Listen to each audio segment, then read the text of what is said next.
Yeah, yeah.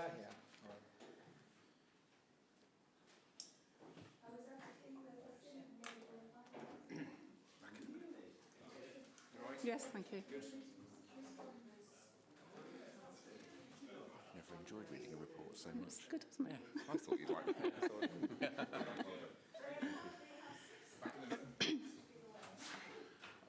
got the report printed out. I don't care if it's what I keep on it. We haven't got any comments. I've confirmed that. I'll come back. Cool. Have you got comments on it? No, it's all the Adele one. Yeah, there was one on there, wasn't it? And I Which did is look. right, to be fair. Yeah, I did look in. I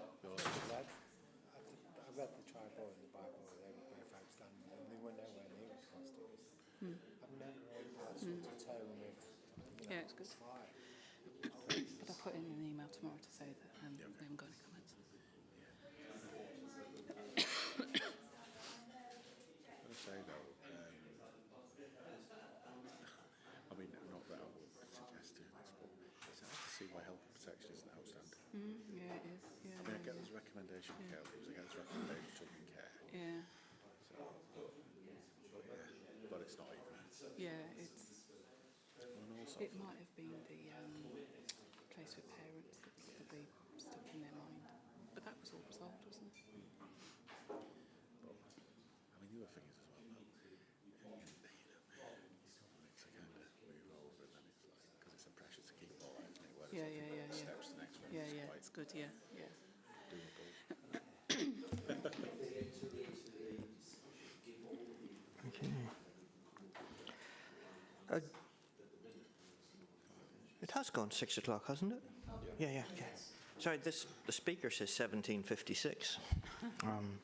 The clock says 18:05. So, sorry, my apologies. Welcome everybody to the Place and Resources Overview and Scrutiny Committee. We have item 1, apologies for absence. So, through you, Chair, we have apologies for absence from Councillor Caroline Phillips, with Councillor Scott Packer substituting, from Councillor Fiona Cole, with Councillor Fiona Baker substituting, and also apologies from the Cabinet Member for Housing and Communities. Okay. Yeah, and my briefing note says John Slope will be 30 minutes late, but he's here.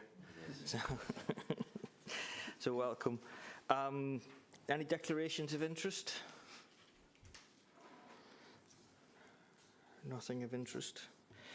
Item 3 then, Chair's announcements. Can I just remind all members that this meeting is a public meeting and is broadcast on YouTube, and particularly in relation to item 5, the Children's Trust items, that whilst we've had the inspection, the final outcome is not known. So we just need to take a little bit of care as to what we may hope or think, and stick to what is actually in the public domain. So that moves us on nicely to item 5. Sorry, apologies, the minutes of the last meeting. Is there anything on page 5 which starts with the minutes and ends with revenue monitoring? Anything on page 6 which starts with the Corporate Director of Finance and finishes with the Democratic Services Assistant Manager? 7, starting summarised that the committee wished and finishing with work on the roads as the weather improves. And then page 8, starting for more use should be made of public sector assets such as museums, and finishing with it was highlighted that the panel was originally tasked. And the final page, which is my page 9, starting with presenting its final draft report, and then finishing with urgent business. So is it your wish that I sign those as a true record? Agreed? Thank you. 16th? Yes.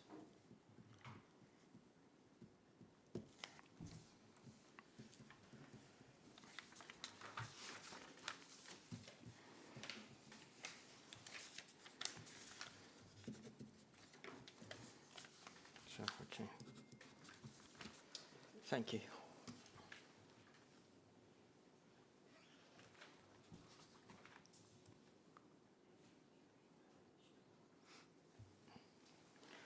So, item 5, the West Northamptonshire Children's Social Care Strategy. Colin, Melanie, is it a double act? Triple act. Oh wow.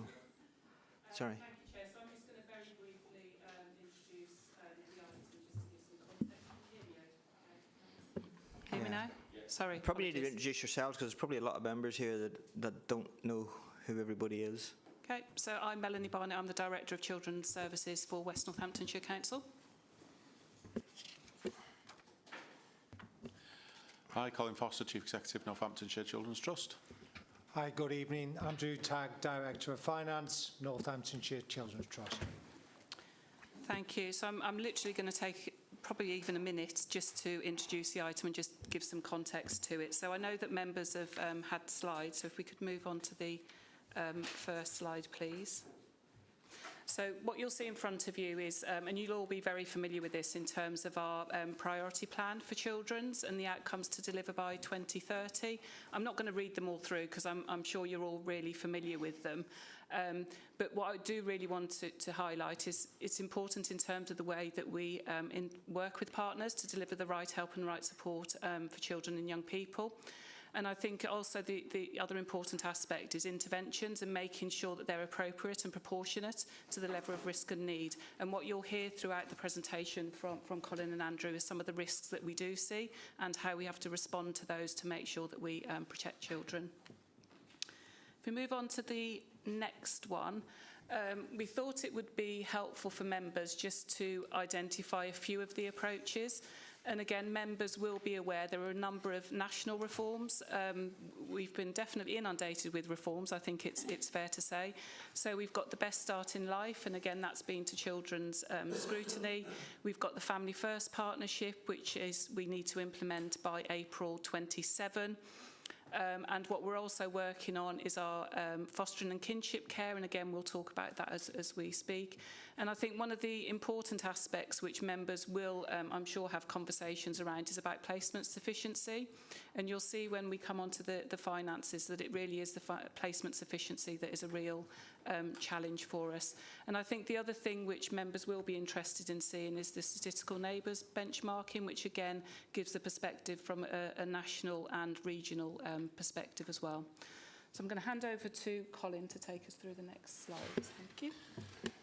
Thank you, Mel. And so if we can move on to the next slide. So as many members may be aware, West Northamptonshire Council is subject to a statutory direction issued by the Department for Education.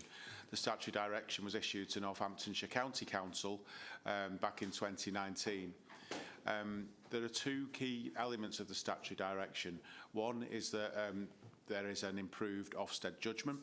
The other is that the Department for Education take the view that West Northamptonshire Council is able to effectively manage and oversee children's services. Whilst there are some colleagues that were at Northamptonshire County Council, West Northamptonshire Council has never run a children's services, and so DFE will be looking to that, to how that is done in, how everybody works together to achieve that. But what I thought was important at this point is there are some people in the room that will have read this letter. In 2019, the Ministry for Housing, Communities and Local Government wrote that children's services in Northamptonshire is now, by any available measure, one of the worst performing yet most expensive in the country. That's quite a powerful statement to hear from a government department in 2019. So what we're aiming to show today is how we're working together to address that. So if we could move to the next slide. We came together after much well-documented challenge in the early 2020s to develop a shared ambition between West Northamptonshire, North Northamptonshire and Northamptonshire Children's Trust. This is an ambition we all signed up to, and we work together to achieve the best outcomes for children. And on that note, if there's no questions, I'll hand over to Andrew. Okay, so thank you. So what I'm going to just try and do today is just run us through really briefly in a little bit of a funnel view so you can see the sort of the national context how that boils down to sort of regional, and then how what's happening within West Northamptonshire, just so you can see that triangulation. We've always sort of looked at the spend and the budget and tried to measure ourselves in regional comparators and national comparators to ensure some of the pressures that we're facing within West Northamptonshire are consistent with the pressures that are faced nationally. So if we can just flick to the next slide, please. So this just gives an overview of some of the pressures that are being faced by children's social care, or social care in general, really, because there's substantial pressures both in children's social care and in adult social care. But what we're seeing is a really significant increase in the number of young people placed in residential support, and that's really high-cost residential support. There's been a 96% increase in local authority spend on residential care over a period of sort of 7 years.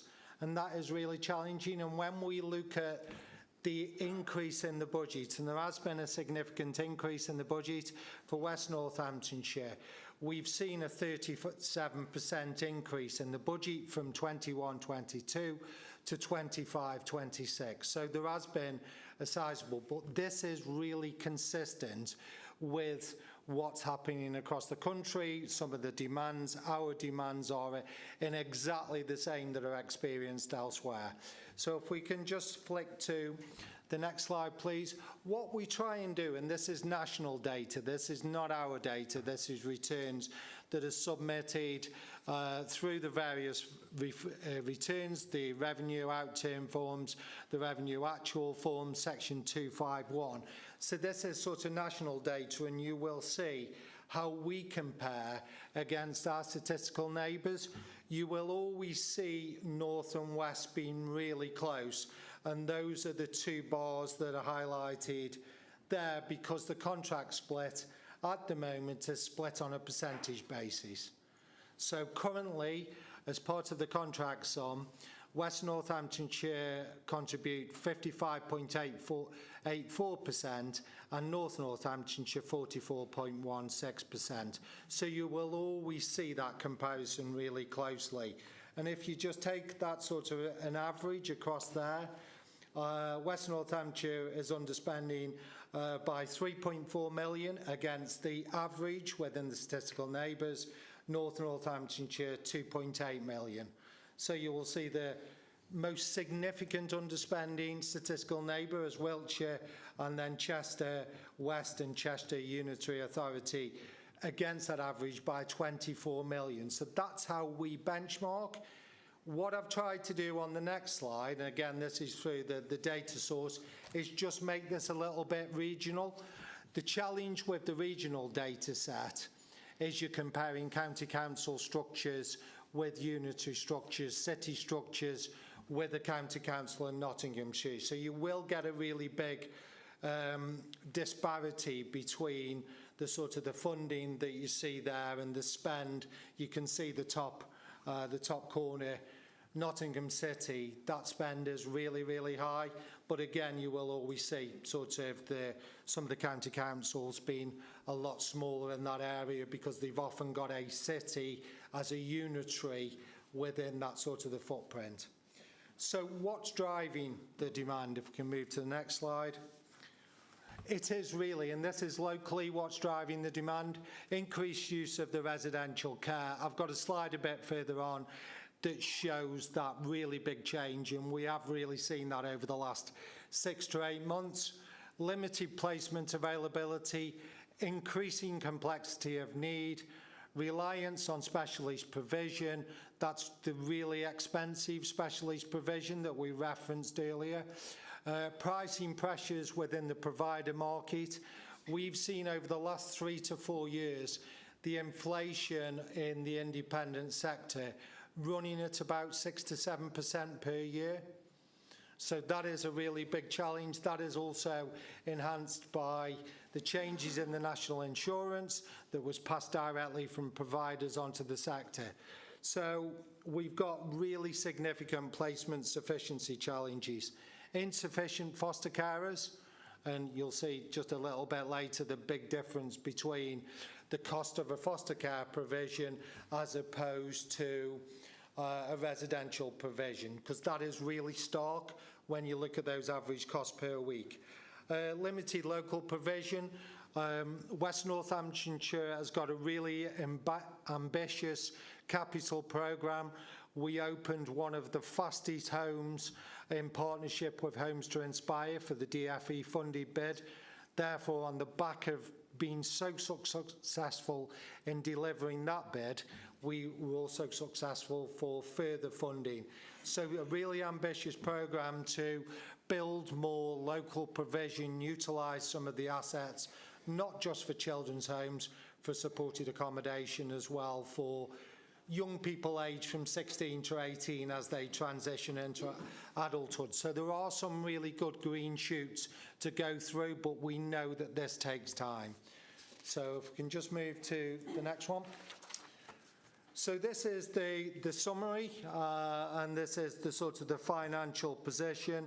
The total funding required additional to the contract sum was 31 million.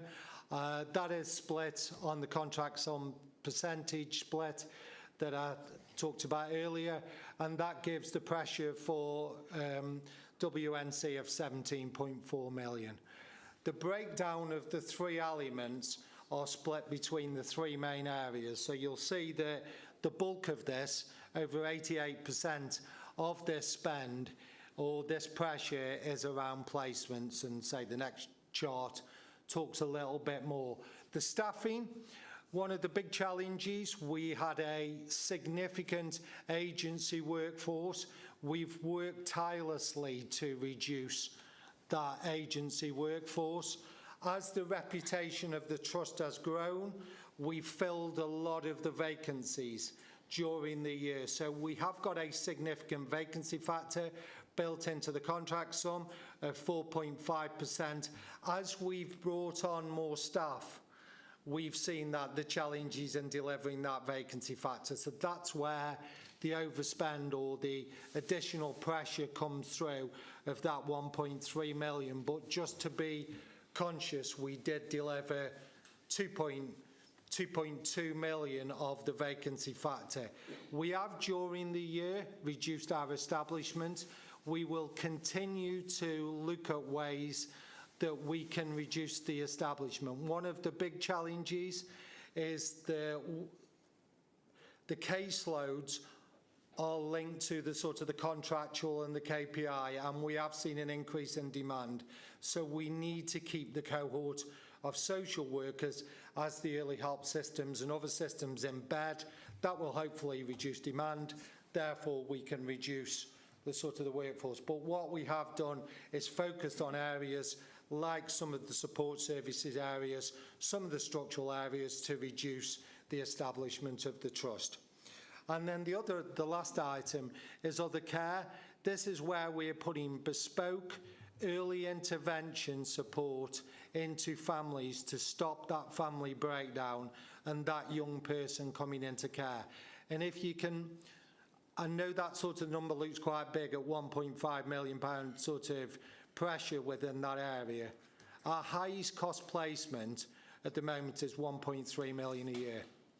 So if we can prevent young people and families breaking down, children coming into care, this is, you know, one of the big areas. So a pressure in other care is something that's uncomfortable, because if 3 of those families are broken down, they would have gone into residential at an average cost of sort of 700,000 per year. So the more that we can put that targeted intervention, the better that we can do in reducing that sort of the placement pressure. If we can just move to the next one.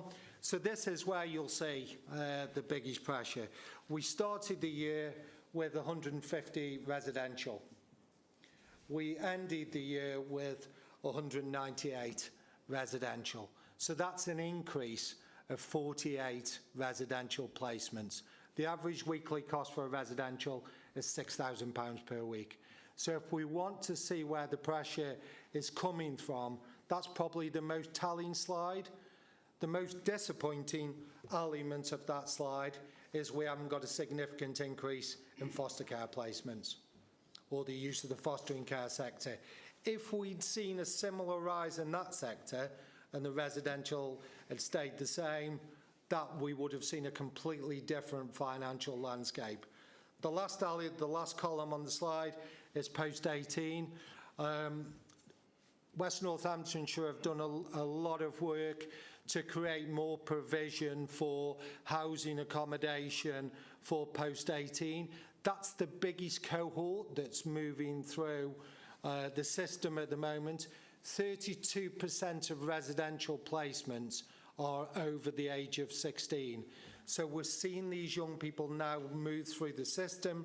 This is a symptom of potentially 2019 children taken into care that shouldn't have been taken into care through the big changes in there, through the limited judgment around how social care was performing. Those young people are now moving through the sector. So as I say, 32%, but it's really important that we find homes for those young children as they transition from 17 to 18, have their accommodation, go to independence, and we really support our sort of care leavers. And this is my last slide, just a couple of slides, sorry. This just breaks down in detail what I've just talked about. You'll see the three areas that we've sort of talked about. The headings on the side are the contract sum headings, so that's where we split, but I've just sort of broken down the total placement so you can see the pressure and what's driving the pressure. External placements is the one that's really driving that pressure, and then other care. As we move into, next slide please, sorry. As we move into 26-27, continued challenge with partners, just making sure with health to ensure that we're meeting the needs of the young people, to make sure that their social care, education and health needs are being met through some of this provision. Increasing demand, especially in the high-cost residential. And, one of the challenges that you've seen there, you've seen that growth that come in the latter part of the financial year. As we move into 26-27, you will see the full year impact of that growth coming through. You've got sort of half that impact, so it's a really big challenge. Increasing numbers of children in care over the last 3 weeks. It's really positive that those numbers have started to decline. There's a really ambitious savings programme co-delivered with both West Northamptonshire and Northamptonshire. So we have got a savings programme of just over 10 million. The majority of that is for placement demand. A really successful partnership and embedding of value in care has really helped us to deliver savings. It's always a really difficult challenge that where you're delivering savings and you want to say it's really positive and we're doing really good work on there, the demand increases are outstripping those savings. So you do see that little bit of a challenge there. Inflation and pay award provision. We've got a pay award provision within the contract sum. We're just negotiating at the moment with the unions for that pay offer. The achievement of the vacancy factor will be a challenge, and continued pressure from other care to stop going through. So these are the key risks as we move into 26-27. Happy to take questions, or if you want Colin to finish the presentation, then we can go back. Yeah, just finish it off and then we'll throw it open. Okay, thank you. And James, I will move through these slides relatively quickly. So just on to the next one around mitigations. It's important to note that had these mitigations not been in place, the financial position would be significantly worse. I would also say that as a region, we're working together to develop a regional care cooperative, and a fostering hub bid. We've put a bid into the Department for Education, so that's how we can increase our sort of negotiation power with the private sector residential care across our region. I would also say that some of the numbers that Andrew's quoted, having been here now for just under 6 years, I get worried in Northamptonshire when we're not aligned with the rest of the country, where the pressures we feel are different. That was certainly the case when I arrived. I can say the numbers that are being quoted now are in line with what's happening in the sector. This is not a Northamptonshire issue. This is a national issue. The Competitive Markets Authority did a report in 2023, which very happy to circulate, which names this problem, this challenge that's facing all local authorities.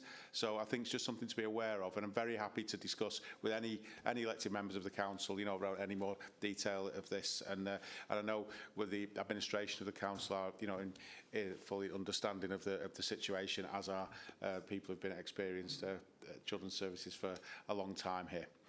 So there's some mitigations. We could talk in more detail about them, but the sufficiency activity and the capital investment from West Northamptonshire, is significant, and we're seeing that develop well. Just onto the next slide then, just to put this into a visual format. That was that forecast was the forecast when back in.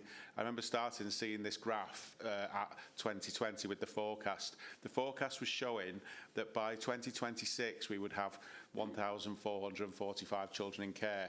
We're currently at 1,225. Just to put that into numbers, this is about outcomes for children most importantly, but just to put this into numbers, that would be another 22.7 million based on the average cost per week. So I think what it's important to recognise is where we could have been in Northamptonshire. Remember the MHCLG comment, the worst in the country and the most expensive. Yeah. So I can say confidently we're not the worst in the country and we're not the most expensive. And that's significant progress for Northamptonshire. Just moving on, just a graph here shows about the workforce, that turnover went from 39% in 2021 to 9% in 2025. And again, that shows a significant reduction in agency workforce. If you go back to the press articles in the 2010s, it was about out-of-county placements and agency staff. So we've addressed a lot of those issues. Moving on to the next slide.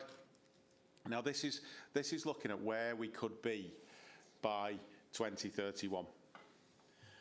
Now, this is the path and the journey that I think everyone in West Northampton can buy into, is how do we continue the trajectories that we're doing at the moment, because they are pointing downwards generally speaking. So this is a good one to show further savings that can be delivered through our workforce. Onto the next slide, if that's okay. And then the next one. So this is the capital investment that's been agreed by West Northamptonshire Council, 20 million investment in those properties. That includes 10 children's homes, you can see in the top right-hand box. So building on that sufficiency activity. And just in all seriousness, to say, when Andrew talked about delivering that children's home with the DFE money, what happened was that was parallel planning. We knew the child we were going to place there.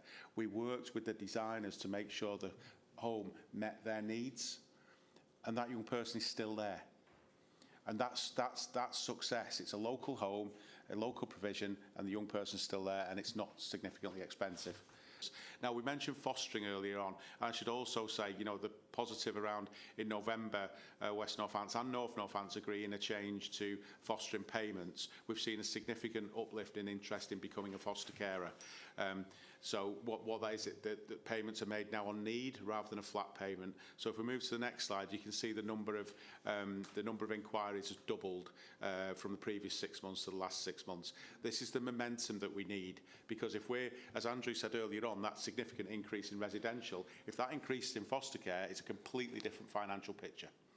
But what we found was, because we had sort of resilience foster carers that were paid more, but everybody else was paid the same rate. And what this does now is it shows that the payment is based on the need of the child. And so we're training more foster carers to become better at working with more complex children, and therefore not in the residential setting, because a home is better. And finally, on the last few slides, is just some alternative scenarios. This is reasonable and this is doable. But with the improved offer across West Northamptonshire so for example, family hub space. So reduction of children care by 15%, shift in placement time types with 20% of children moving from residential into fostering. And then we would just go down to the next graph is a children care. That's what that would do to the children care numbers. And you can see based on that original trajectory that I spoke about a moment ago. And then on the final slide, that just shows a graph of the scenarios. And as you can see there, the original forecast is the blue dotted line at the top. The baseline is the blue dash line, and then scenario 1, 2 and 3 at the bottom. I won't dwell on those, but I think you see the point that this is eminently doable for West Northamptonshire if we're aligned and we stick together to get the best outcomes for children. So thank you, Chair. Thank you. Fiona. Two questions for different people, one for Andrew. Is there any government grant available to a low-funded council that has high demand in the youth justice system? We do receive the grants from the Youth Justice Board. There is no additional grants over and above that, and there has been significant reductions in that grant funding over the last few years. So that is a sort of a challenge that comes through from the YJB, but there's no additional growth at the moment that I'm aware of coming through.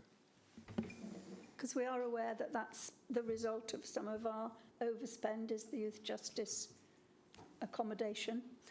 My next question is for Stuart, actually, because we have talked about this £20 million that's going to be spent on children's homes for some time now. We have one that's open, and what's the trajectory for the future? Because we need many of these to make a difference to hedge fund managers making a fortune out of us by running children's homes. I am happy to answer it, but equally the Children's Trust could answer that as well, because we are working in partnership with that. So I'm more than happy to, if that's all right. Colin, would you be? Yeah, of course. I think I do. The support from Martin and Stuart and corporate colleagues in this space has been really positive. We're getting a momentum building with the strategic partnership, with the funding for the children's homes, and we're actively looking at, I think, if I've got my dates right, I think quite soon there will be one going to planning committee. So I think the momentum's there. Stuart, you may have more detail on that specifically, but the momentum's there. But that is the prize. That's the thing that will achieve that. Put your fingers in your ears, Scott. Sorry? He's the chairman of the planning committee. So, but on that 20 million, that was awarded. I think Cabinet Council made that provision, must be coming up on 3 years ago. Yes. So how much of it has been spent?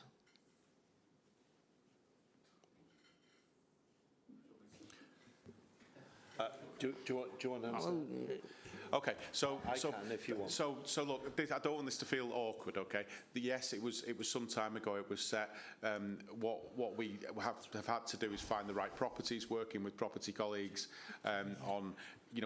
You can't just buy any old home for a child, of course. So there's been a lot of work done. There has been some positive work during that time in that another home was open for a child with significant disabilities. Again, that was parallel planned, so they could live there. In terms of the amount spent, I'd have to look to my colleagues on that one for the actual cash amount, or maybe it could be an update after the meeting.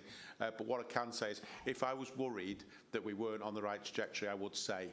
And I have to say, there've been times over the years where on a personal and professional level, I've questioned whether we are travelling in the right direction together.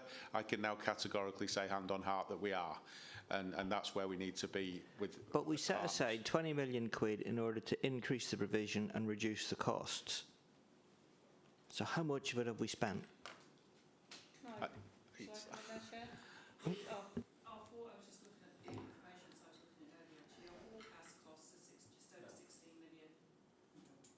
Sorry, forecast just over 16 million. So there are a number of proposals in the pipeline. Yeah, but that hasn't been spent. That's saying we've got £16 million of projects in the pipeline. I mean, without filtering through all of that, I wouldn't be able to tell, but we have got the detail that we can share. Very little is the answer. I think, well, that's what I thought the answer was. Sorry, yeah. But again, as has been said, we do have. So we sat down with the Trust and we said what is required in the sufficiency programme. They identified a whole range of different units, etc. There then was the location and finding the right location, the right property, etc. Then there's the feasibility. So we're at a point now where each and every one of those projects are either have all gone through feasibility, they've all gone through design, they're all at the point of moving forward. But you're right, Chair, in terms of the spend that has been spent, very little, but that will crank up, and that will, again, we've got a full list of design of the next stages and when they will be complete. So what do we need to then think about to accelerate that? Like most of you know my view, which I said when that money was set aside, it should have been set aside on day 2 of this authority and not sort of 3.5 years in. And the displacement issue has been a constant recurring issue for 8-9 years. So we know what the problem is, and we know the solution is to open and build our own capacity. And I'm not saying the collective we just seem to be fiddling around. There's a £20 million pot, and amazingly, no one can actually get round to spending it. But we're picking up the daily costs of not spending it. So what do we need to do to grease the wheels? So, I mean, I just need to be clear that this is capital expenditure for West Northants, not Northamptonshire Children's Trust. I'm not blaming anybody. I just well, I want just to think know. it's important to be clear on that. Now, so that's and it's a fair challenge. What I said deliberately, in that the corporate support of West Northampton, Martin Stewart and the team is solid. And as Stewart said, this spend can take time to get the best places. Andrew's just showed me some figures here. It looks like there's likely to be 4 opening this year. The pace will improve, as Stuart said.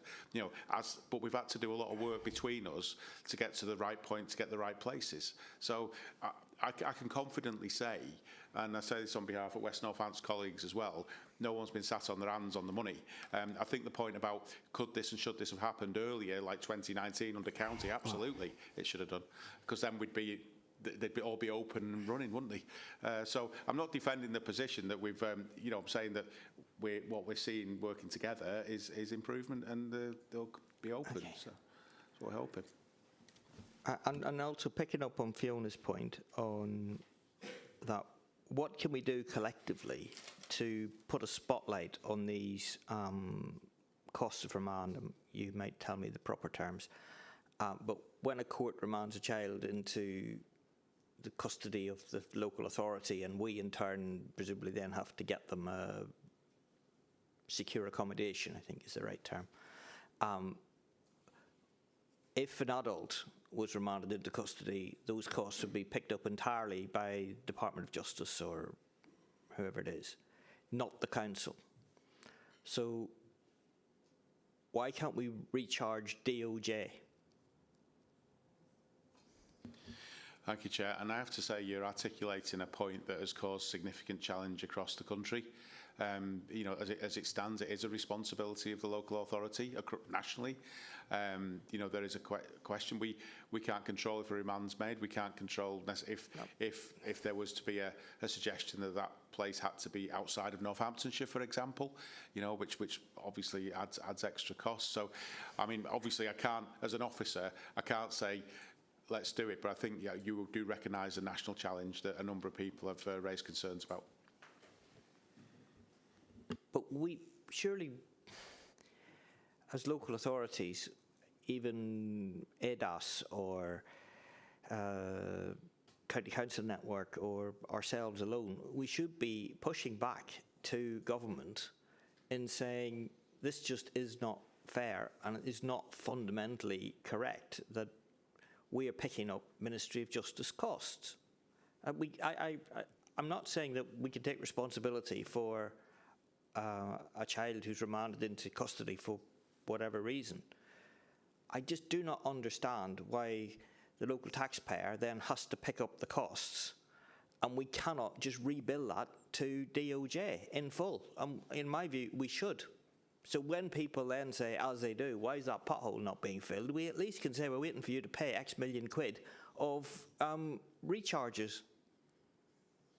Because we know that's the issue. Most of you know, I've said it many times, you want to fix potholes, fix care. Well, and that's not just children's care, that's adult care as well. But this is our fundamental problem as a local authority, that we got these outside bodies. A judge will just say, right, do that, and oh, by the way, you're picking up the cost. Well, that needs to be, we need to push back on that either as a sector Or instead of just rolling over and having our belly tickled and saying, oh, well, there's nothing we can do about that. If I may, Yeah.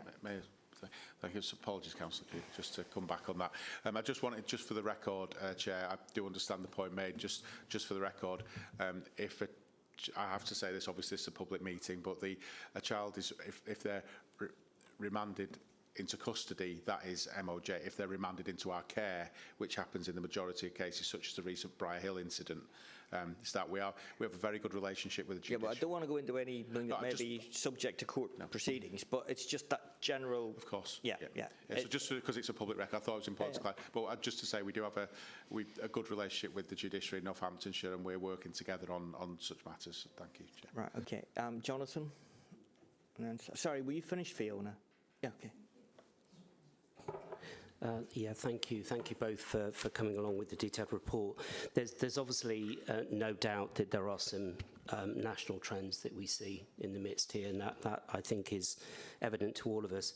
A couple of points I want to make. The one that frustrates me the most, you referred to the report from 23 around the private equity sector.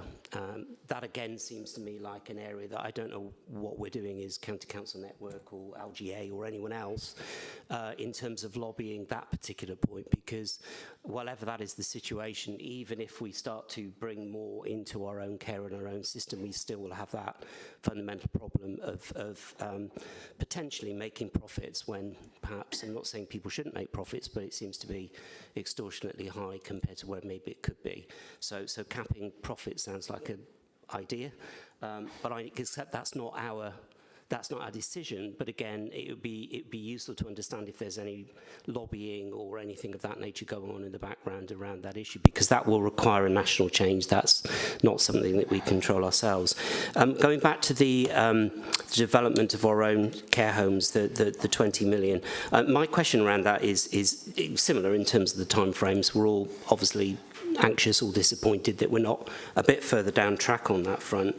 My question is 20 million sufficient when you look at the numbers that we're seeing in front of us here? Should we actually be looking at a wider allocation? But we should only be doing that if we've got the resource to deliver it. Exactly. And that's my concern, is whether or not we have the resource to deliver it. On a separate note, I've raised in the past issues around asset disposal plans and action plans around those sorts of things, and I think the two are in tandem. And my question is, do we have sufficient for? That's probably a question for you more than anyone else, but that's probably my main issue. Is it sufficient? Should it be more? But we can only do that if we've got the resource to actually. There's little point in allocating another 20 million if we haven't even spent the first. So we can do that. Stuart, was there a question? Sorry, Chair, one other quick thing, which I think is significant, that there is obviously a difference between people coming into our area with private care homes versus the care homes that we wish to develop within our own communities. And Stuart's aware, as is Colin, that we've had a brief conversation about supplementary planning documents. Many councils do have those, and we need to join up the system, because we do refuse quite a lot of children's homes. Not saying that they're our own, they are often private sector, which adds to that problem. But I do think that there is a mismatch there, and that might be a solution. But on that Competition and Markets Authority report, where is that? Because again, that's a few years old. That's right, Chair. It was 2023. It's a national publication for government departments to consider. In terms of national policy, you know. Because, you know, the government announced, well, talked about a few weeks ago, intervening on fuel and intervening on supermarkets. But there's a CMA report that says this market's broken. And again, you know, if there is an appetite in government to intervene, why aren't they intervening there? Why aren't we putting pressure on them to intervene there? It is a real challenge, and one. But within your sector, is there things going on to apply pressure there as well? So whenever there's a consultation, I know certainly locally we feed this back, and I'm sure that's done on the national scene. Well, it is done on the national scene as well. One of the initiatives that has been launched is regional care collaboratives. There's a pilot in the northwest and one in the southeast that have had some success. So as a region, we've applied for that to try and have some wider influence on the sector. So, I think we did. our regional benchmarking has been taken by the LGA as sort of best practice in the country, the way we've done it as a region. And, you know, our spend exceeds £1 billion across the region on children's homes. And so if you look at that billion and look at it as a regional care collaborative idea, that we've put a bid in for government to get the funding to do that, and that will improve our negotiating power. But you're right, that doesn't fix the market challenges that exist. Okay, Sally? I understand that actually government said it was going to cap profits in the private care sector. I'm not sure if it's just in social care for adults, but I think it was also in children's services too. So hopefully that will happen, and perhaps the council could write and just find out the details of that, because it was announced reasonably recently, I think. Well, I certainly saw it anyways. Just on the welfare and court, I mean, I was quite surprised when I went through the files to see, is that all of the remand and court-ordered sort of care placements? Because it's they're not the most expensive. Presumably those come further down the line, and it's 0.78% of budget. I was a bit surprised at that. Is that accurate, or is it some of it hidden somewhere else in your papers? No, the full costs for the financial year for remand and welfare were 2.6 million. Here it's got 3.197. Here it's got 3.197. Sorry, which slide are you referring to? I'm looking at, page, It's got residential, external, remand and welfare, open brackets, court order, close brackets, and then, much to my surprise, it's only got 3.197 million. Yeah. So the 3197 is the gross amount, and then there is the grant that we received to take that down to the net figure, which the net figure quoted. Yes, I can appreciate that looks a small number. That's for an average of 6 placements. Yeah. Across the year, those placements will not normally stay for that full financial year. So if I look at the figures that we've got for the 26-27 year, because I know the sort of the figures for that, the average cost of a placement is £10,000 per week. Okay, thank you. So it's just that it looks a small figure, but this is a budget of sort of 700,000, and the most that we've had previously running up to the 24-25 financial year is a full-time equivalent of 2 placements. We're now at 7. I'm just quite surprised it was so small. There's a few other things that I wanted to ask about, Chair. One is that you've got some of your most expensive ones are in the residential external placements, which I think are out of area placements, are they? And what I wondered was, when were those children last visited, and how often are they assessed? Because it's quite easy for a child to remain in a place and perhaps their circumstances change, and they. So I just wondered about that. And then I've got. Shall I ask all the questions that I've got at once, Chair? Would that be more useful? As long as you. The other thing is that what's very clear here is that you're doing all the things that you can. Some things. And I think you've done wonderfully well in terms of getting the care services improved, because I have to say the things that used to go on really were shocking. And I used to see some of the public end of it, which was terrible. So I do congratulate you hugely on that. It's been hard won and very well won. A lot of the things that need to be done, you've identified and you're doing. Some of the things haven't been achieved yet. The stuff about I know we all have to take our planning decisions on planning grounds, but seeing a children's home being turned down at planning committee is a bit galling. It's not yourself. That whether they're in-house or not, I don't know. Whether they're ours or other people's, I don't know. But the area which is missing is the one about not having children come into care in the first place. And that is the one, that's the early intervention one that I have been going on and on about. And where, including to Mel, where the interventions in terms of children and families, because often these kids, the trajectory starts when they're quite young. There's just not the intervention there. and I wondered what you're doing. I mean, there's one district nursing service that does the developmental checks in the whole of NN1, which is one of the postcodes that produce. You've got 4 postcodes that produce most of the children. There's only one family hub in one of them, which is NN2. There's no family hubs in any of the others. There's no youth provision, pretty much. There's no statutory youth provision in any of them. Now, you know, if I wondered what your thinking is about if we're going to seriously intervene and stop children coming to care, which will not just be cheaper, it'll actually be better for them. What needs to happen? Because that's how we're going to save the money, and that's actually how we're going to get better outcomes too. Me first to answer that? Can you hear me now? Oh, no.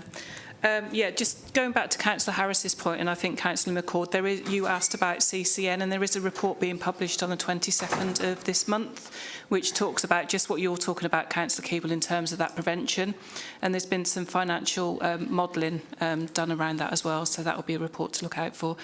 You're right in terms of the family hubs, and again, that's been discussed at Children's Scrutiny.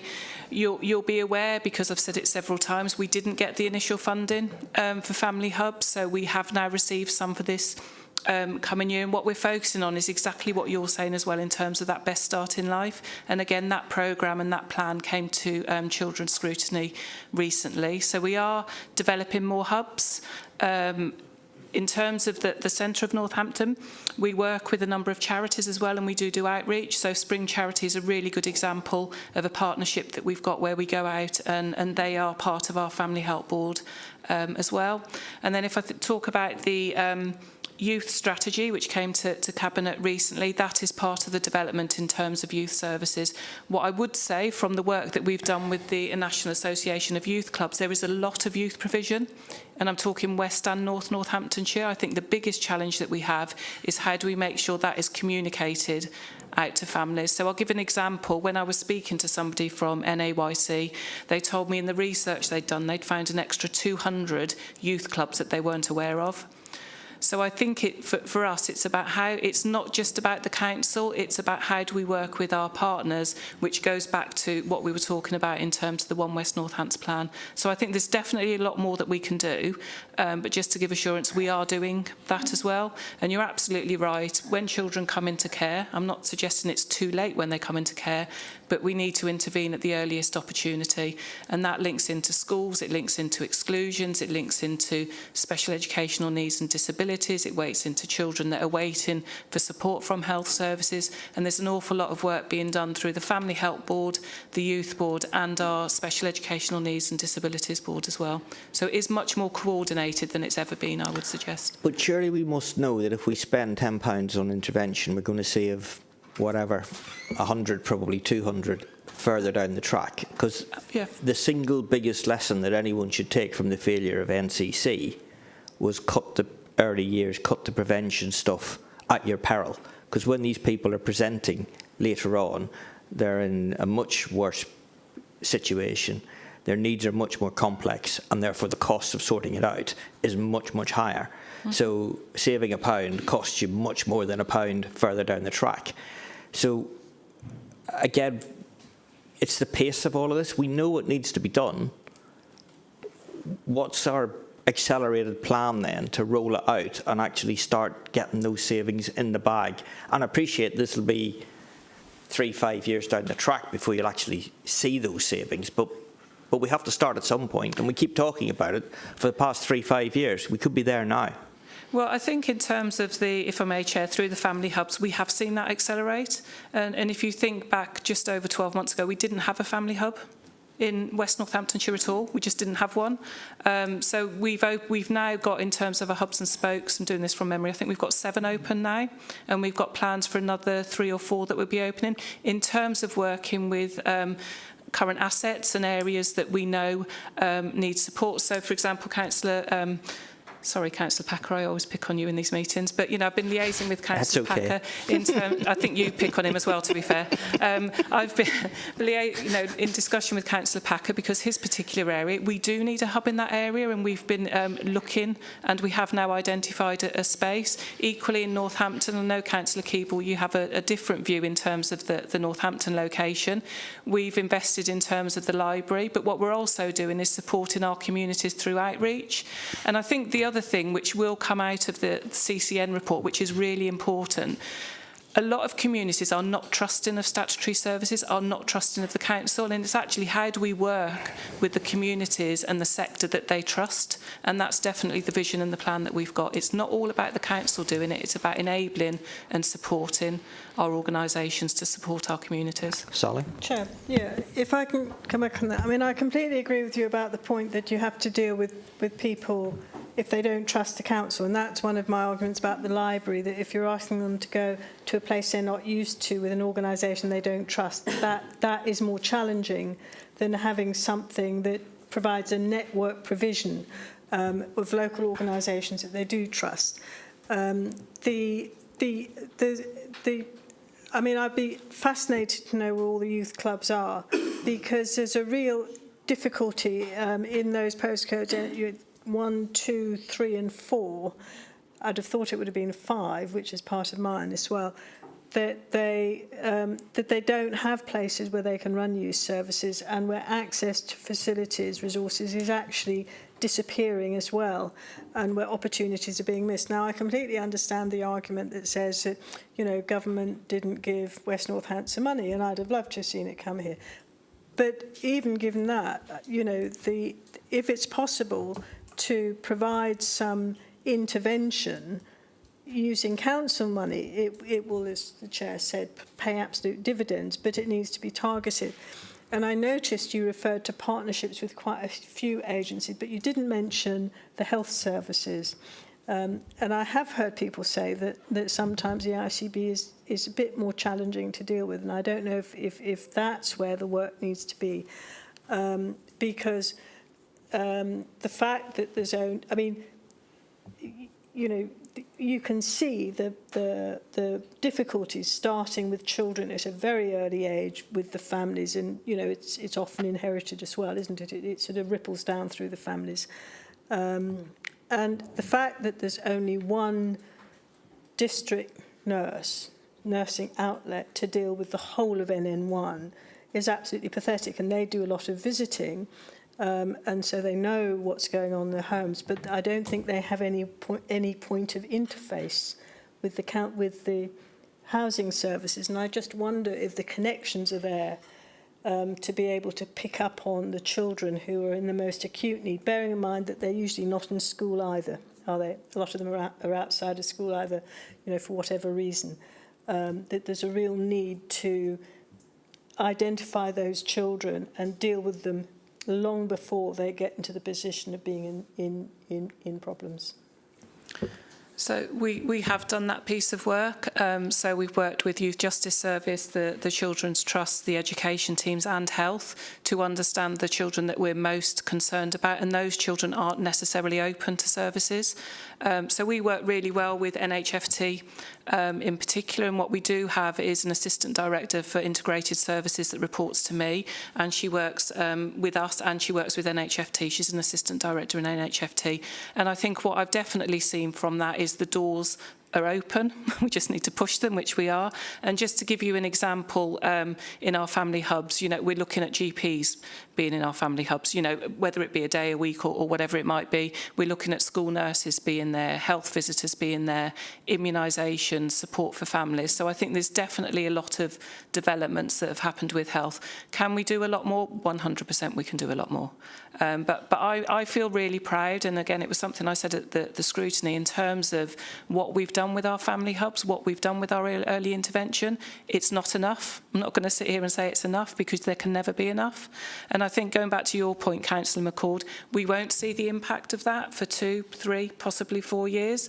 But what we will see for those younger children, we see support much earlier. And again, that links into the best start in life, which is what we're trying to achieve.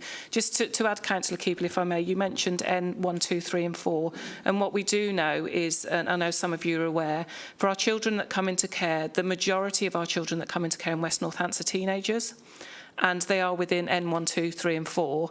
And also those are children that are potentially involved in the youth justice system. So in terms of understanding where we need to put our priorities and where we need to put our focus, we absolutely know that now. I've been here nearly 2 years. If you would have asked me that 12 months ago, did we know that? I would have said no. So I think I just want to give some confidence that we are definitely moving in the right direction, but appreciate that it's not fast enough.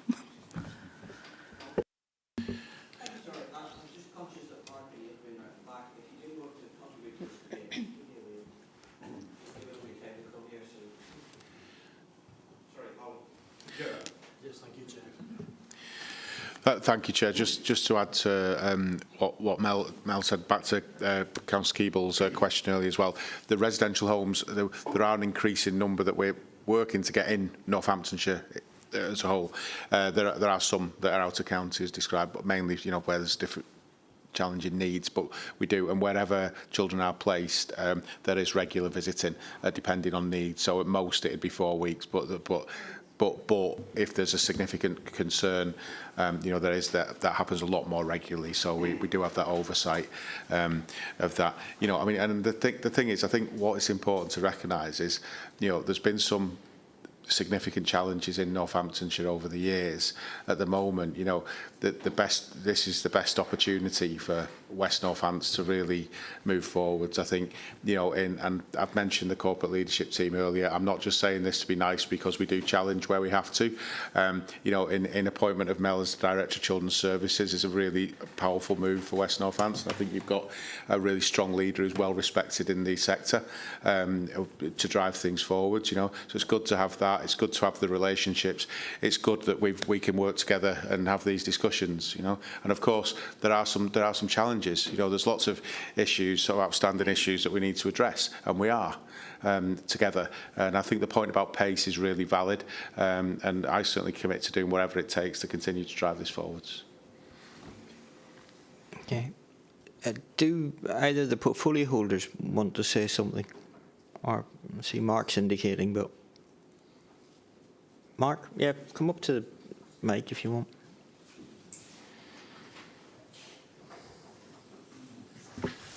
Thank you, Chair. There's a couple of bits I'll add behind this. I think one of the things that's been very different, has been demonstrated over the last couple of years, is political will has changed, and it's been respected now that we're looking back at the past. You've referenced the changes around 2007 with the loss of youth service. I've spoken at a number of meetings about this. Having been an employee in that youth service that lost that service, and you're absolutely right. We've got a good understanding of where young people are entering the care system, and we saw a motion come to full council, I think in June last year, which was supported by the administration in its first full council meeting, which is now starting to be put into place and practice taken. So we're doing many of the right things. And there are notes about deliverability and pace of what we can do with the limited resources we've got. And I think we're doing a tremendous job, and we'll start seeing the benefits. And like I said, I think there's something going around family hubs tomorrow. I've been to a number of the openings of family hubs. There's tremendous work going in there with limited resources. And with the transformation over the past year, is significant, and you can see how you're directly impacting on lives and changing that at the outset. The more we can do, the better. How we develop that strategy and the deliverability of that over the coming years remains to be seen, but I think we're definitely taking a step in the right direction. And I'll just place on record my thanks to those involved in doing that, and political colleagues around the room and spectrum that are also behind it. So thank you. Thanks. So can we just go back to the pixel stuff? There's bits in here which I can't reconcile with the narrative. So we're being told that 30-odd%, you said, of the, and again, this was something I remember being told about numerous years ago, that it will take 5 to 7 years for people to move through. And if you've been placed in a place somewhere in 150 miles away, it's unlikely that, you know, we let the place run out as that child goes through school or whatever, and then we're getting to that point. But I don't see this big turn down then when those people come out. So if there's fewer going in the bottom and there's more going out the top, why do we not see a sudden dip in the next couple of years in some of these graphs on the financial stuff? And also, when you look at these authorities which have got a lower average cost, how many of them are in requires improvement or special measures of some sort? Yeah.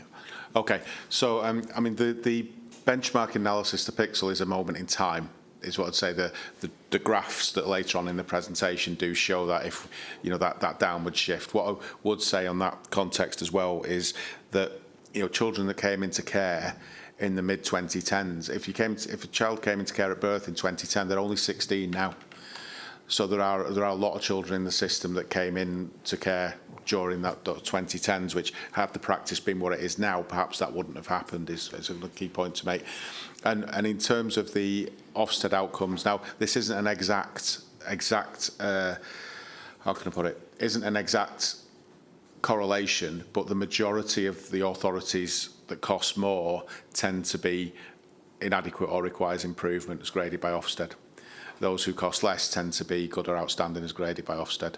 It's not an absolute, but that's the in the majority. That's what you'd see. So yeah, and I think going back to the MHCLG point in 2019, those orange lines were way to what the highest on the left-hand side of that graph in the country. Yes, but you have said that 30% of the children will be moving from children's care into adults in the next couple of 3 years, yeah? Yeah. So of the residential placements, 32% of those are 16 and above. The big challenge is, as Mel alluded to earlier, is we are seeing a number of teenagers moving into care, coming into care really late in that process. The big challenge is, if we can stop those young people coming into care, those 32% will move through. What we've seen as the big challenges over the last couple of years is, as they've moved through, they've been replaced by more children coming into care at the age of 16. So currently we've got 32%. If we can move those down, we can put the early intervention work really, we won't be replacing those with more young people coming into care. So that is a real big opportunity. So this number of around 1,200 will be dropping to 9? There are potentials if, you know, what we've seen there, if we see that the sort of the graph that we've shown at the latter part of the presentation, if we can bring that down to 15% reduce in the care, we will certainly be a lot lower cost than we are now. We could see what we've seen, that big spike at the moment, what we've seen in the last few months is those additional children coming into care that we can't project, that were not in the care system before, like some of the incidents. So the incident recently that happened at Briar Hill, that put 7.4 million onto the placement budget cost for those young people. None of those young people were known to care. None of those young people were coming through the care system. That is the volatility. Well, and you know my answer to that, which would be send the bill to the MOJ. That's the real challenge that we're sort of dealing with, that unpredictability. But the more support that we can put for the cohort, that will be a real positive. Yeah. I think, James, if we can move to slide 25, then we see the scenario one is exactly, we should say, Chair, you know, reduce the impact of reducing the number of children in care by 15% requires continued focused investment in family help services, leading to an increase in early support for children. So I think that... yes, but you're saying there's a natural 30% coming. I think the numbers that Andrew quoted in those over 16, they will be leaving the care system, but that doesn't mean that as Mel and Andrew both alluded to, is that there are still a high number of teenagers. The recent incident is a good example where they've come into the care system, so it doesn't follow that it will be a net reduction. But I certainly see the point. I think an aspiration to reduce those care numbers is there, but you have to. It's not just when children have to come into care. It's a significant decision to make. Of course it is, removing a child from their family, and it's really a challenging decision, but you have to do it in the best interests of the child. So the other point is, of course, children will always need to come into care. That's unfortunately the nature of our society. But if we can further increase, sort of in scenario 2, the types of place where children can move to, increase foster carers, there's lots of good work going on in that space, then that child does have to come into care, maybe doesn't have to go to the residential home, they can come into loving foster carers, and residential homes are loving as well, the good ones. And I just should also round that as well, there are some homes in Northamptonshire that we don't use. But, we do a quality assessment of any homes that we do use. I have to just to reassure you of that point. So in terms then of fostering and things like that, the last time we kicked this around, there was this massive disparity in cost, or not cost, income. If you had a child coming through a private agency, they were getting paid, well, I think it's this £900 a week. We as the council were paying about 2/3 of that. It's a perfectly rational decision for any potential foster parent to say, will you look after this child for £900 a week, or will you do it for 650 or whatever the number was? Now, you've said we've only recently increase the cost. So that must be at least 2 years ago when that was last kicked around at Scrutiny that I can remember, maybe even more, like 3. But again, why are we taking so long to plug what to me seems like an obvious gap? And I don't buy the we can't afford this argument, because we can afford to pay company XYZ. We can't just afford to pay the person directly the same amount of money. It makes no sense. And their decision to go with a company is the most logical, rational one they would make. Why would you not make any other decision? You can't blame the people, you have to blame the system. I concur. But what are we doing to accelerate that? And we've thrown ideas out in the past about relief on, if you're going to foster, we give you relief on council tax. Have we moved any of those things forward as ideas? So what we've moved forward together on, is the increase in payment to foster carers based on the needs of the child. That was agreed last year. There are still ongoing discussions. In terms of pace, it's how we move together with, it's WNC, NCT working together to get the best deal for foster carers. I think I could say a million things that I think would attract foster carers. I'm sure everybody in the room could as well. It's our what we do in the best interest of the child, taxpayer, and all the other associated factors. So yes, agree, and it's great that the foster carers are now paid more in Northamptonshire. There's still more to do. Right. Sorry, Jonathan, you wanted to come back in? Yeah, just a few points. I think on the foster care point, there is more that we can still be looking at, I think, actually.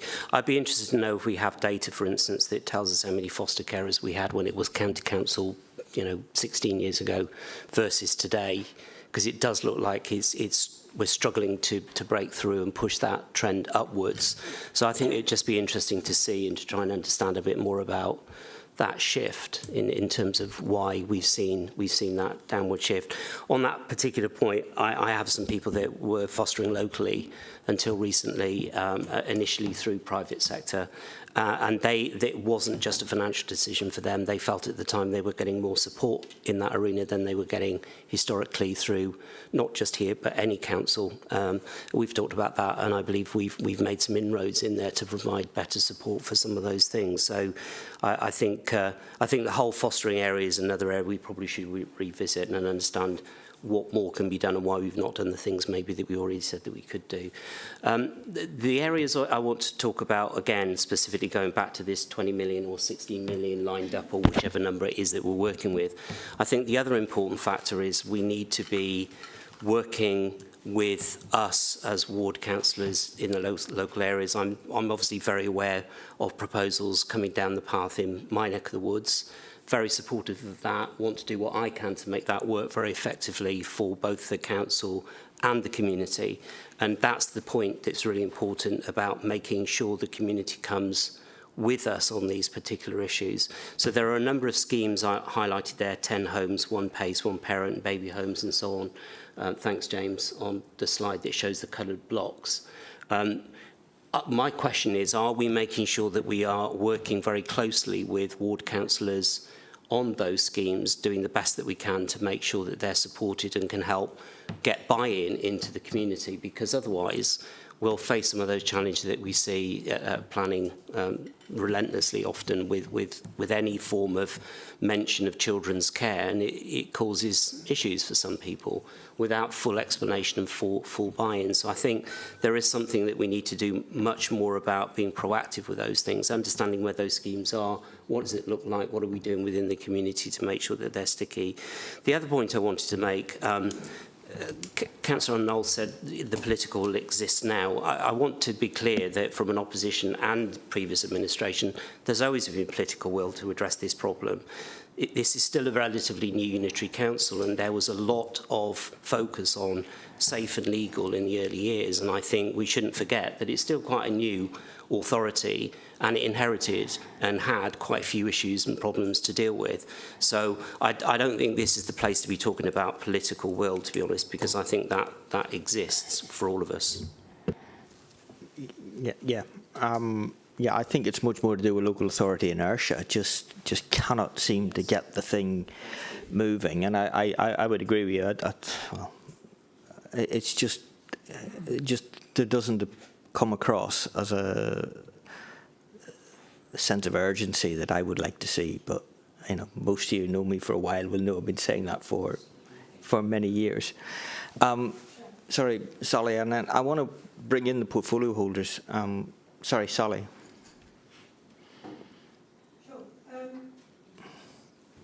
Thank you. I wanted to come back on something that Andrew said earlier, which was that you talked about children who'd been in care sort of from birth, and that they were now leaving care and they were being replaced with kids that were coming in older who are more expensive. I thought that children had stopped coming into care at birth quite a long time ago. I didn't realise it was such a new trend, because I thought that children were tending to come into care later on. And I understand that that's a particular issue in West Northants compared with North Northants. And I wondered if you could say what you think the factors are that are causing that, because that really determines what the interventions are as well, doesn't it? And the second thing was that I did notice that on the KPIs that come through to Cabinet every so often, that one of the things which we don't do so well on is about, it's not so much about children being taken into care, but it's about children for whom an initial placement or intervention has failed and they then come into care again. Is that partly why they're coming in later on, or is that something completely different? Because that's just something that I've noticed, it comes up a good few times. And if so, what is it that makes the initial intervention not work? And is it worth doing, or is there something else going on there? But in particular about those older ones who come into care, because I can understand they must be impossible to get a stroppy sort of 15-year-old fostered if they come into care with multiple issues. So, thank you, Councillor Keeble. First of all, I think the point about children coming into care more generally, there's always, you know, I know what you mean. The national numbers of children coming into care at birth do ebb and flow, you know, but there are quite a number of children that do come into care there. What we're seeing in West Northamptonshire is, as Mel mentioned and Andrew mentioned, an increase in children coming into care in the teenage years. That it's more in the earlier years in Northamptonshire, I think it's fair to say at this point. So that's something that the initiatives that Mel's described will certainly help with, I think. But you know, above all, the repeat, the stat that you mentioned, that was it's actually, and I'm sorry to, but that's the children on repeat child protection plan. So that's not, yeah, it's okay. No, that's okay. Just for the group, and so I know the indicator you mean. And a child protection plan is the work that happens whilst the child is still with the family. So those children are not in the care system. What we try to do is work to keep the family together as much as we possibly can, which has led to the downward shifting trend. So there's still lots, you know, to do, but I think we've got some decent momentum to achieve that now. But I think fundamentally, it's that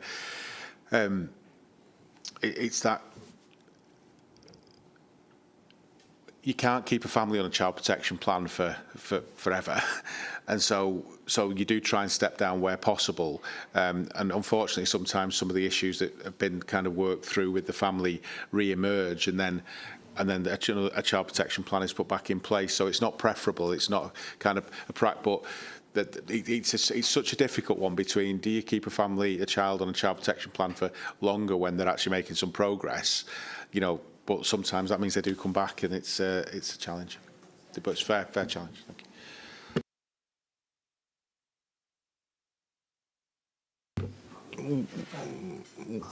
Sorry. Oh, he's not going very far with it, those.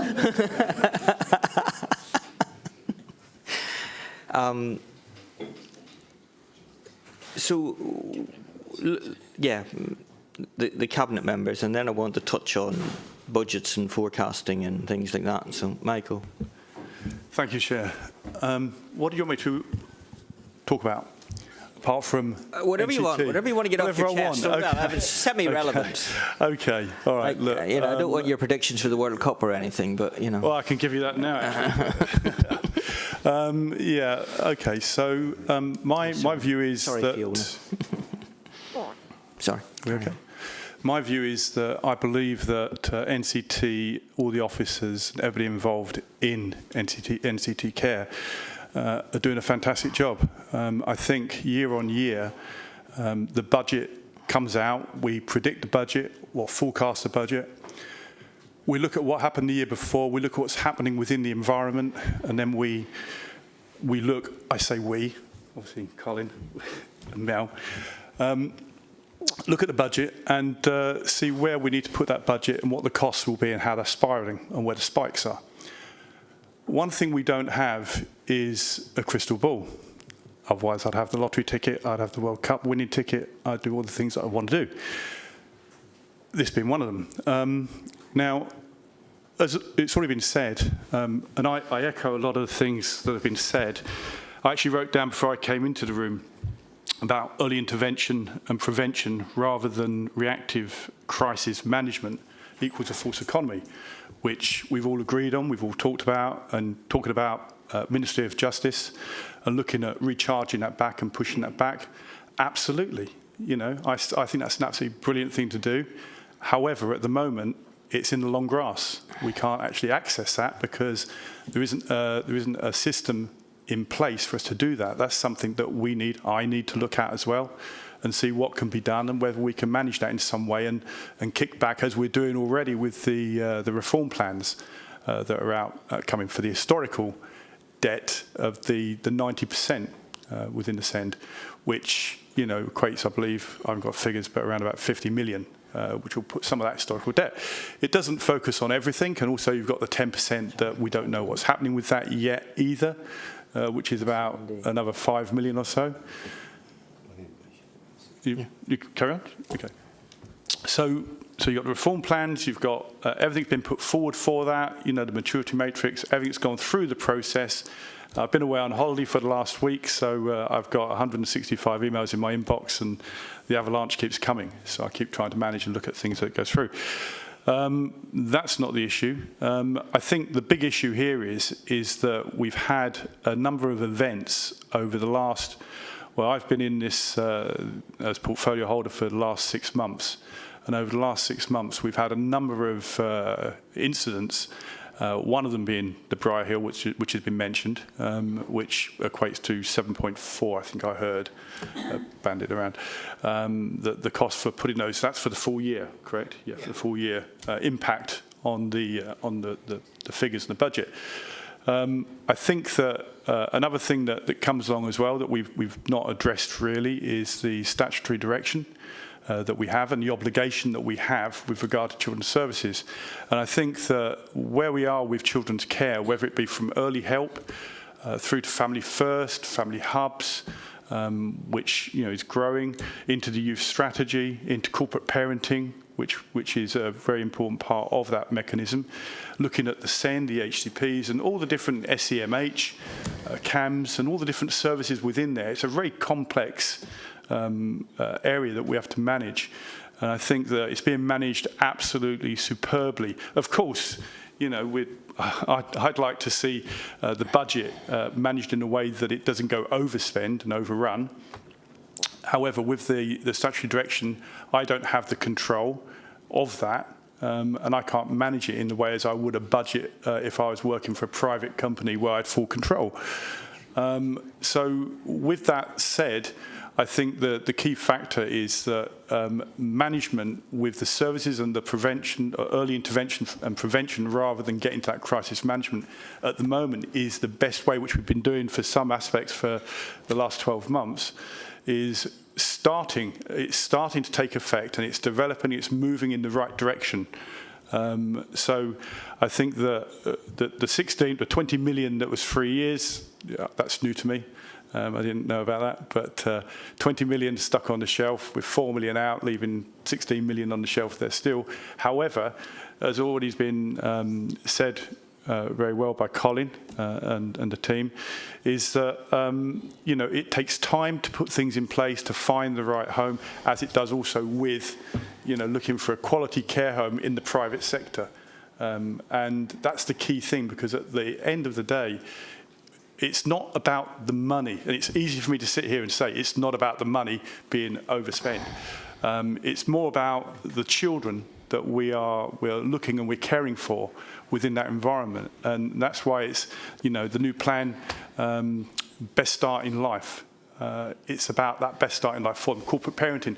Would I, if I see something in corporate parenting that isn't right, that I think is not right for my child, would it be right for me to take that or fix that for children in care? Of course, I would fix it. I want to make sure that they're at the centre of everything we do, and I think it's commendable.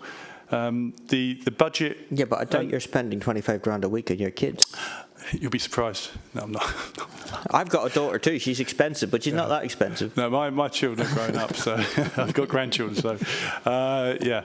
So look, at the end of the day, I understand finance, figures, budgets, P&L, the whole thing. I understand where we're going with it, and I think that the movement that we have and the trajectory that we're on isn't this increase in spend is not a continual mechanism that's going this way.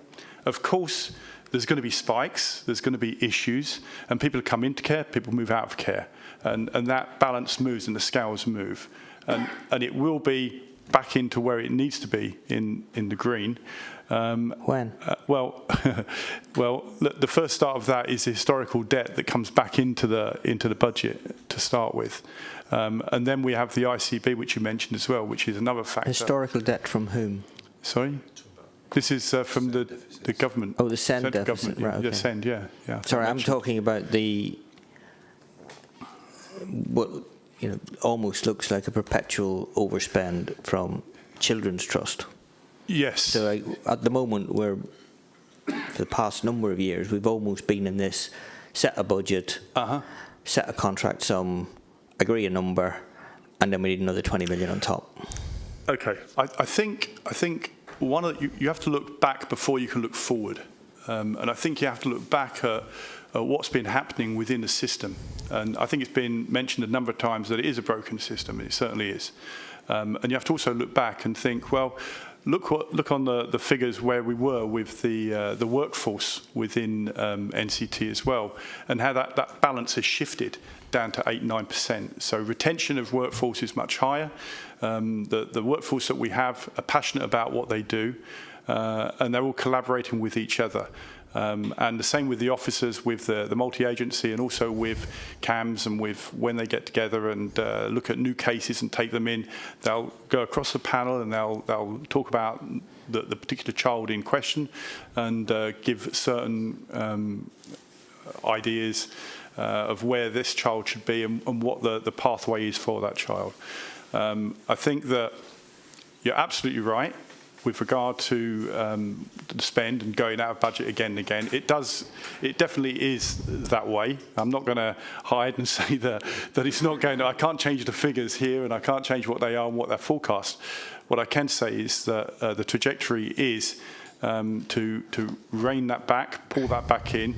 And one thing that's not, I don't think I didn't see anything on the slides when I came in. I missed a bit because I came late.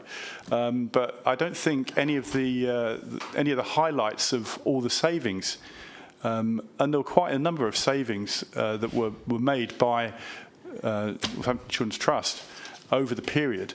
Obviously, they've been absorbed by the overall spikes and the costs that have come across. It's been lost. But I'm pretty sure one of the reasons it was given for part of the explanation for some of the overspend last year was that the savings weren't achieved, or at least not all of them.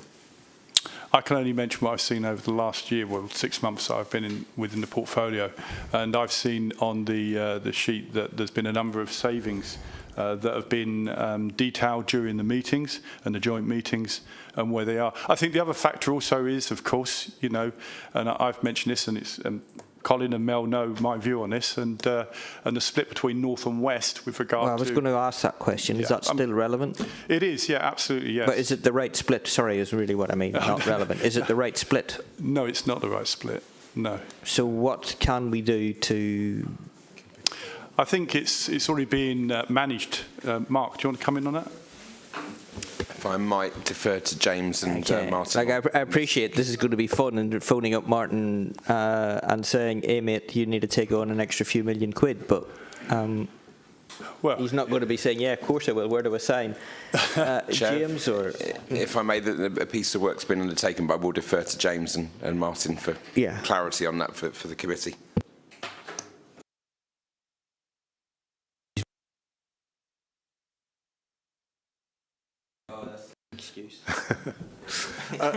So there is a piece of work that's underway at the moment, just in terms of looking at that split. We don't know what the outcome is going to be.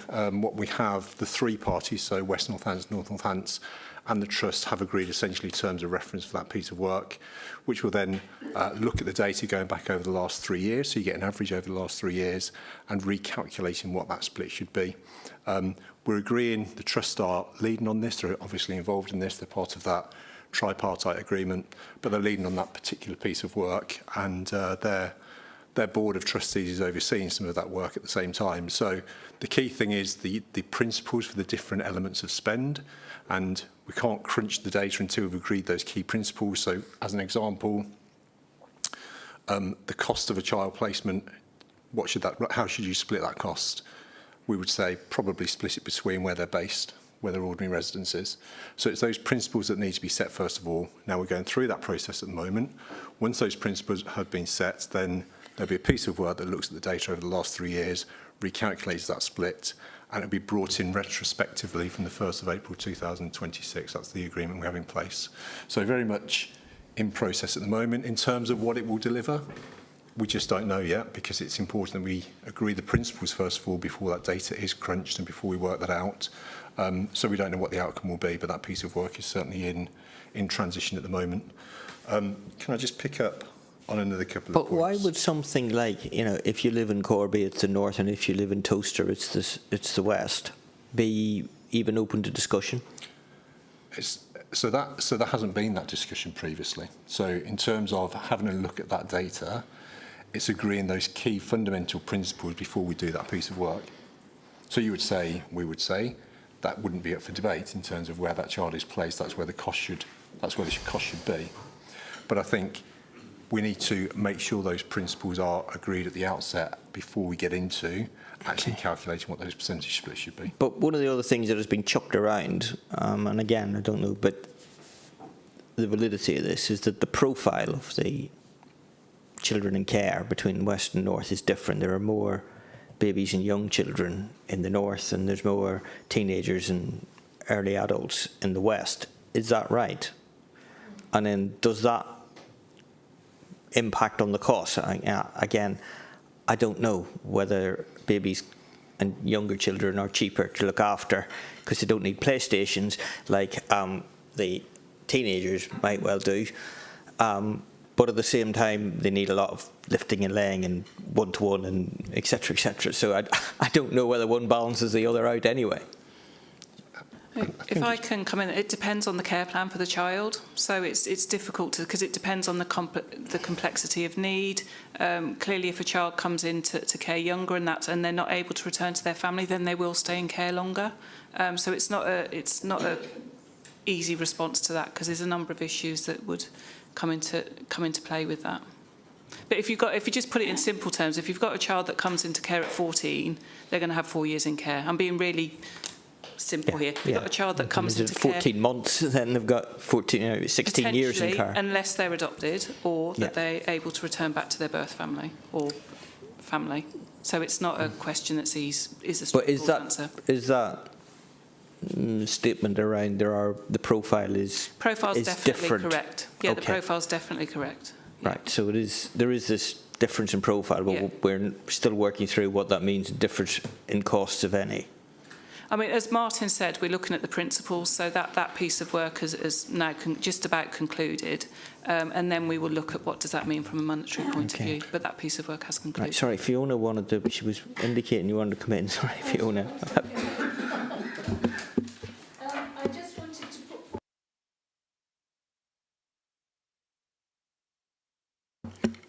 to put forward to you as one of your scrutiny thoughts for Cabinet in the future date that any application for a children's home that belongs to West Northants be highlighted so the portfolio holder and all the local ward members can speak at full count at the planning meeting.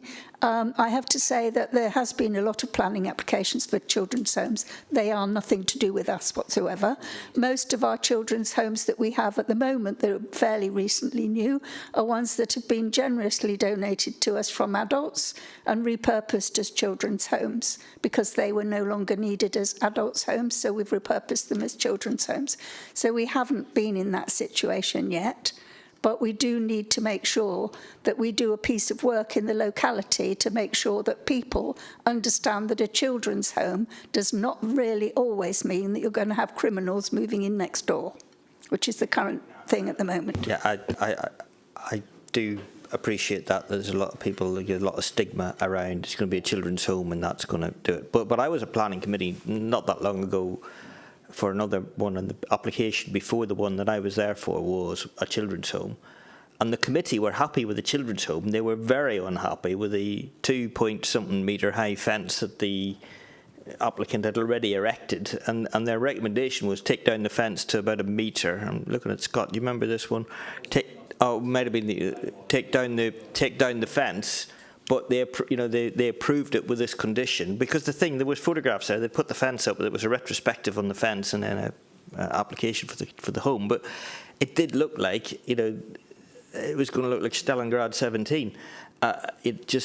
This massive if you want to try and integrate that into the community, you don't do it by fencing the whole thing around with an 8-foot high solid wooden panel fence. It did not look and that will immediately get on the nerves of anybody else that lives in that residential property. And you're also saying, oh, by the way, we haven't got tearaways, but we built an 8-foot fence just in case. That doesn't compute. So anyway, that's irrelevant. So that's the point I was trying to make earlier about an SPD, for instance, because we could potentially sort and channel a lot of those issues so that when it gets to a committee, That's already been dealt Well, with. we've got a local plan under development. Why don't we just have a policy on children's care homes in the district? Perhaps I'm being overly simplistic about it, I'm sure, but I mean, fundamentally, that's what we need, I think. Stuart? Yeah, just that's exactly what we are looking at in planning. What I can say is anything that comes from NCT, they do a lot of work in advance in terms of identifying the right place for the right type of children. And there's a hell of a lot of work goes into that, and again, getting the right housing and the right residential environment for the right children as well, which feeds into what Jonathan was saying earlier about the work we need to do with the ward members, because they're a conduit into the community. Because as soon as somebody sees planning for children's home, it can, not always, but stimulate a backlash, and before you know it, the social media is out there, and we've got real negativity. So again, the work that we do should set the groundwork, and there's always a management plan there, which isn't always the case with some children's home, about how everything will be managed and taken forward. So yeah, absolutely. Right, okay. So local plan, get the policy, we'll do that. But then coming back to where we're at with finances, so 2 weeks' time will be at the end of the first quarter. So how's it looking?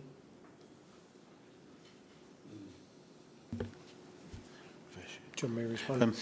Yeah, it's challenging. At the moment, we've got the full year impact of some of the pressures that we've seen from November. So that we've seen an increase in 39 residential placements. We're just working through those numbers as we go through for the sort of Q1 presentation, but it is a really challenging environment when you're seeing the full cost. So as soon as those figures are available, happy to share those through. But are you predicting an overspend this year? There is certainly an overspend. There's a residual overspend pressure, but there are a number of mitigations that we'll look to put in place. The budget was set, the contract sum was set in October 2026. Those 39 placements come after that period. 25. Right, yeah, but that's fine. 2025, yeah. sorry. Yeah. It's okay, I'm not going to, I knew what you mean. Yeah. But again, it does nothing to dispel that narrative of you're spending £4 million a week and you need another £2 million a month on top.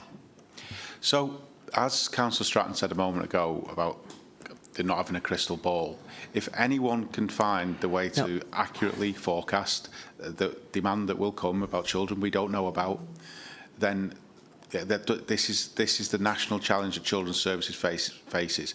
Because so are there any AI type tools that would start looking at a lot of these factors and giving better predictions? Because we've been in this, you know, and not just children, adults as well, always appear to say we can't predict, we don't know, it's unexpected, there was more growth than what we forecast. Well, you know, at some point you have to say, well, we need to change the batteries in the forecasting machine. Well, this discussion is happening in every local authority in the country. Northamptonshire is not out of step. It's very, very challenging.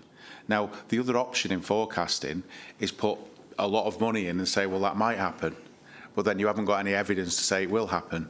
I don't know if there's AI tools out there that can improve children's services forecasting, and it's a real challenge. You know, what you've got to hope is that and drive towards is what we've talked about, and as we work together for less children coming into the care system, that's where the costs are. Increased foster carers, that reduces costs as well, as are in the scenarios in the presentation. So I mean, I understand the thought process, which might be, well, the problem is, you know, the forecasting's wrong, but this, as I say, this is a national challenge, and the only other option, say, well, there's never an overspend, is to put a load of extra money on the original budget, which then may not come to pass, and which doesn't help other areas of the council either. So we work together to walk the best path we can to give the best possible estimation. But you know, as Andrew said, you know, there's situations can happen that you're not aware of. So I do understand the concern, and you know, if you're looking at this as your household budget, this is not how it, you know, it's not how you budget, is it? You know, but there is the demand-led pressure is significant, and then you know, things happen that you're not expecting to happen, and that adds to costs, as well as Andrew outlined with the incident here recently. Dave? There's no internal scrutiny amongst yourselves, because obviously you talk about household budget. If I can't afford anything at the end of the day, do we not go through what you're funding out there and look at what savings can be made? As well as you got your overspend, I get that. But is there no internal scrutiny going on there? I'm happy to talk through the governance arrangements of the Trust, if that would be helpful, outside of this, and talk you through that. There's a Finance Resource Audit Committee that's chaired by a member of our board. The chair of our board is appointed by the Department for Education. We go through significant scrutiny internally, which I'm happy to start. I mean, I don't think it's one for going through here now, but I'm happy to talk through outside of the meeting. Okay, Jonathan, I think we need to begin the thing about wrapping this up, Jonathan. Yeah, so the point you're making about the unpredictability, of course we get that, and depending on the source of where that child comes from is clearly going to depend on that cost, and that could be massive if it's a particular child with particular needs. But you talked about the extra 39 so far, I think. I can't remember what the timescale that you said. But what analysis do we do, are we able to do in terms of causation of, are we seeing patterns or trends, is basically what I'm trying to say, in terms of if we're getting numbers coming through and the demand appears to be going up, what are we able to do to try and understand, is there something upstream that we should be focusing on? Not just we, I suspect it's other authorities as well, potentially, but do we have that sort of information? Yeah, so I could say, and so there's, we can, happy to pick up outside, but what I can say for sure is the trend data at the moment in West Northamptonshire, you know, is in the teenage years, given the incidents that have happened recently. So that's absolute, and they're not expected, and you know that. So yeah, that's what's driving a lot of the challenges this financial year, because we forecast them for the whole year. So that's the majority.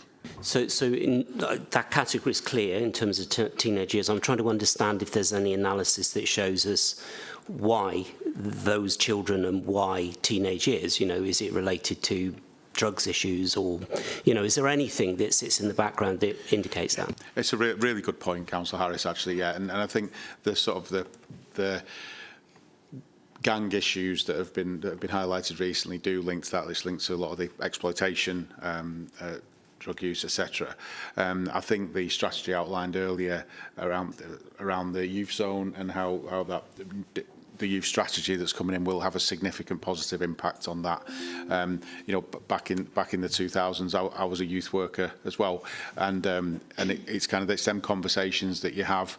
You know, well, why would you carry a knife? What does that do? What, you know, sort of exploring that a little bit more, and that's what's been lost, I think, and that's what's coming back here in West Northants, which I think will have a significant positive impact. You know, because it's about where's your place of safety as a teenage young person. You know, where's your place of safety? What if your place of safety, kind of where you can say what you need to say and all that, is with a group of people that have particular behaviours, and that creates a challenging context, and there isn't necessarily the youth work interaction that perhaps there was years ago. So that's one factor, if that helps a little, but I completely get the point. It's valid. Thank you, Chair. Thank you, Colin, for that. You brought back fond memories of music factories, cyber cafes, when we did the first Wi-Fi laptops that the previous county council helped develop. I think it might be useful for members and probably our wider council membership if we do look once again at a member session about trust, some of the structure behind the trust, so there are no misnomers and misunderstandings about budgeting and things. Probably an ideal time over the summer months as we go into our budgeting process for the following year, so everyone understands how it's formulated. We can hear a bit more about what your pressures are, and everyone's a bit more widely understood. If that's of help, I'd make that recommendation as a non-sitting member of the committee. Thank you. Yes, thank you, Chair. I think we've covered an awful lot of ground, or the committee has, with sensitivity over a tricky subject. We do have monthly meetings on the finance side of it, so we do go into detail. I think it's really coming down to prevention's better than cure, and some good ideas that we don't want lost in this committee. I think we need to take forward everything from billing back the Department of Justice, Mark, leader. I think some letters need to be shot off on that one. But I think a lot of ground's been covered by the committee, as I said, sensitively. It's not just a finance thing. We have to put ourselves in other people's shoes on this one. And yeah, that's about it. But yeah, Andrew and Colin do come under scrutiny pretty well monthly when we have the finance meeting with them, and yeah, we go into the detail. But thank you, Chair. Thank you, Sally. It's just one small point, but it just occurred to me, given the comments that were being made about teenagers and drugs and all the rest of it, that the Police, Fire and Crime Commissioner panel is going to be getting that report, isn't it, or showing the stats on serious drug-related crimes. And that seems to me to be the kind of information which might actually be quite helpful to yourselves in terms of looking at the incidents and the location and stuff like that. And I mean, it was a great surprise at the first meetings that they didn't actually routinely look at those figures. Which, do you remember that? So I think, you know, anything like that can really help. And this is the first time I think that they've collected the figures.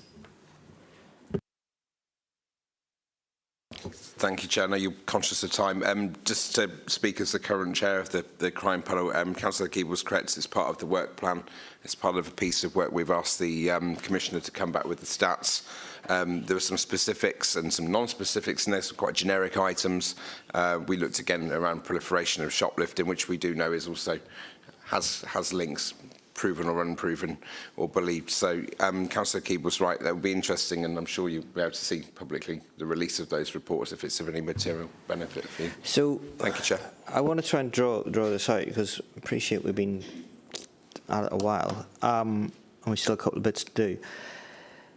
Where does the committee want to go with this? Are there recommendations you want to make? Do we want to look at it, you know, in greater detail in certain particular areas? Do we want to try and expand out some of these points with a more focused, detailed look? I'm open to suggestions, or do you just want to, Sally? It would seem to me that there's two things that have particularly come out which would be worth monitoring or seeing if it's possible to monitor more closely. One would be about the spend on that 20 million, just so we can be sure about where it is, and you know, if there's issues that can be helped to expedite it, because that is in the council's control.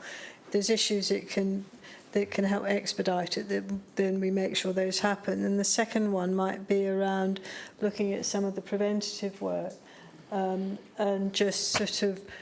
And that would feed into the next budget cycle. Actually, it would fit in with the budget round to see that those strategies, see what the impact is, and see whether it's possible to achieve that 15%, which is identified in the one slide, which would be the real game changer in terms of what happens. But is the preventative stuff more for Haley's committee as opposed to this one? James is saying yes in my other ear here. In as much as it's the policy and practice, and then we frankly, we're only interested in the cash. We should then see the cash coming through, albeit with a lag. Melanie? If I may, yeah. So in terms of the family hubs, that's recently been to scrutiny as an update in terms of Haley's committee. Yes, Councillor Hadkins. And then we've also got the youth strategy on the forward plan for October. I think it's October. Is it, James? October? No, it's not October. Is that the one that was going to be no earlier than October because it's due to go through Cabinet in September? Yes, because we've just launched the youth strategy, so we've got it 12 months in advance just to show the impact of that strategy. So both of them are on the Forward Plan for Children's Committee. So are there any other recommendations that we want to make? I'm quite happy to make a formal recommendation from the council, for instance, that we bill the MOJ. I don't think we've anything to lose for that other than getting a letter back saying nice try, but I still think we should at least try, although I suspect I can write the response now. But would we see the prevention work coming back in a budget line then, specifically? We might do. I'm quite happy to get something. What I don't want is duplication of effort, and if the children's one with Haley is on it, then we don't need to be on it as well. Sorry, Jonathan. Sorry, Chair. Yeah, I think I think Stuart's acknowledged it already, but I'm sounding like a broken record, but I do think we need to review and link the policy in the resource bit. That's a specific action that I think that sits with our committee because it's a place issue. So local plan. So we want a recommendation to Cabinet that the local plan needs to have either an SPD or a policy on children's homes. And we want a recommendation to Cabinet on recharging MOJ. We want a recommendation to Cabinet on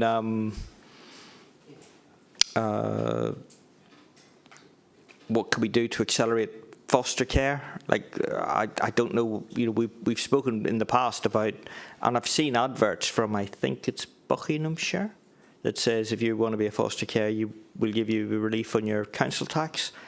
It's not a new idea, but you know, we don't do that, and the excuse always was before, well, it's difficult because you've got to get the districts, the county and the Police, Fire and Crime Commissioner all to agree, and well, at least 8 of those are out of the way, so you've only got 2 now, which should be easier to get an agreement on. So is that something we also should be either looking at separately as a piece of work and then make a recommendation rather than just have it as a bright idea and maybe it's not as bright as you think at first sight, or do we want to do something like that? Is there a business plan that would help us on that? Again, Chair, a piece of scrutiny on support for foster carers would sit with the Children Education and Housing Scrutiny Committee, and indeed it was the subject of a scrutiny review that ran for about at least 6 months, probably a couple of years back now. Yes, yeah, that's a little bit of my frustration with this, is that an awful lot of what we've heard again tonight, it was said 3 years ago, and we've just updated the graphs and moved the timeline along. Okay, Colin doesn't agree with that analysis, but you know, it's an awful lot of it feels like deja vu. We got pressures on placements, we got pressures on foster care, we got pressures with children's homes, and you know, we still have them. So it's getting that pace, you know, we seem to think we have some of the answers, but we just don't do very well on the delivery collectively. So that's potentially one of your recommendations to the Cabinet, Chair? Well, yeah, Fiona. We have put the council tax forward many times, and there have been very many, not in my area, but in financial terms, reasons why we haven't done that. But I think we need to actually also look and see, which might be very beneficial. So it's James's fault, yeah.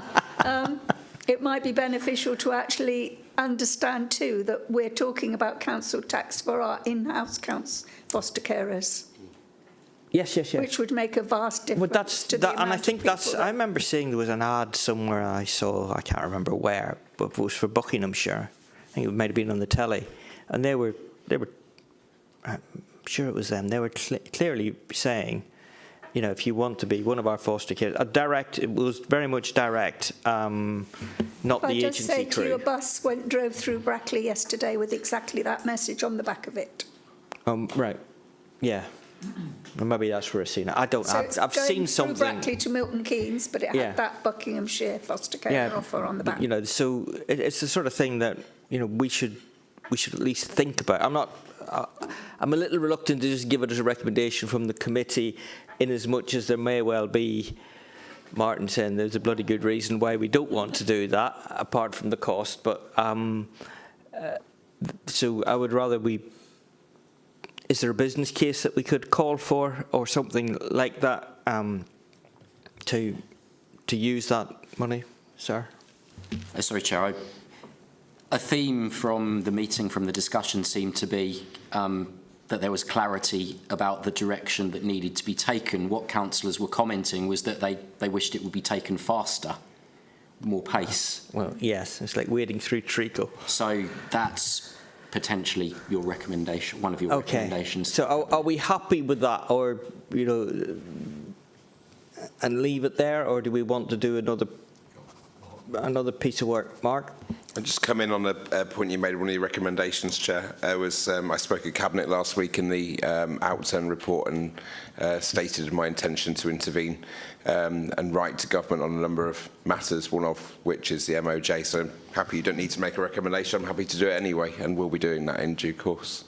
So, okay, well, I would rather make a formal recommendation, just only in as much as, one, that's a slot that Cabinet that's never actually used, and then people can say, well, you don't actually do anything, and two, if we can, it might strengthen your hand as well in terms of saying it's not just Reform that want to do this, it is the Scrutiny Committee's recommendation, which is all party. Absolutely, and none. Happy with that. So that's all I'm suggesting. Just picking up the 2 points that were in my area, and that's the £20 million capital programme and the local plan. I'd be more than happy to have a session, or a task and finish, whatever that looks like, that pulls those two bits apart, yeah, and then offers something that members think. I think that could include also the communication strategy with ward members as well as part of that. So again, obviously, I'd ask the NCT to be part of that as well. I'm sure they'd be happy to do that. So something a bit tangible there. Scott? Yes, support the spatial strategy for having conditions set on children's home for WNC, but I would just caution anything above and beyond that might be straying into pushing predetermination on board members. So happy to have it in a plan, but anything above that might be. I think we can call for a policy. We can call for an SPD or a line in the policy. But yeah, you're right. We need to be careful then about jumping too many further fences. But we can. I don't think it would be in any way controversial or prejudicial to say we don't have a policy on the development of children's homes in the district. And if we had that in the local plan, things to consider, there's plenty of examples where, the local plan policy can read sort of, the council would look favourably upon, provided that, blah, blah, blah, blah, blah. And it's the provided that we're not looking at a particular, it actually gives the committee if it ever goes to committee, because I think, the committee will disappear shortly. Well, at least all its work will disappear. That there is at least a set of criteria against which they can be objectively judged, rather than he who screams loudest, which sometimes is the case with these. Right. So I think you've got something that you can knock into English there, James, haven't you? Yeah. So is that working? It is now. Yeah. So there seem to be 3 recommendations. One on that the local plan includes an SPD or a policy relating to WNC children's homes.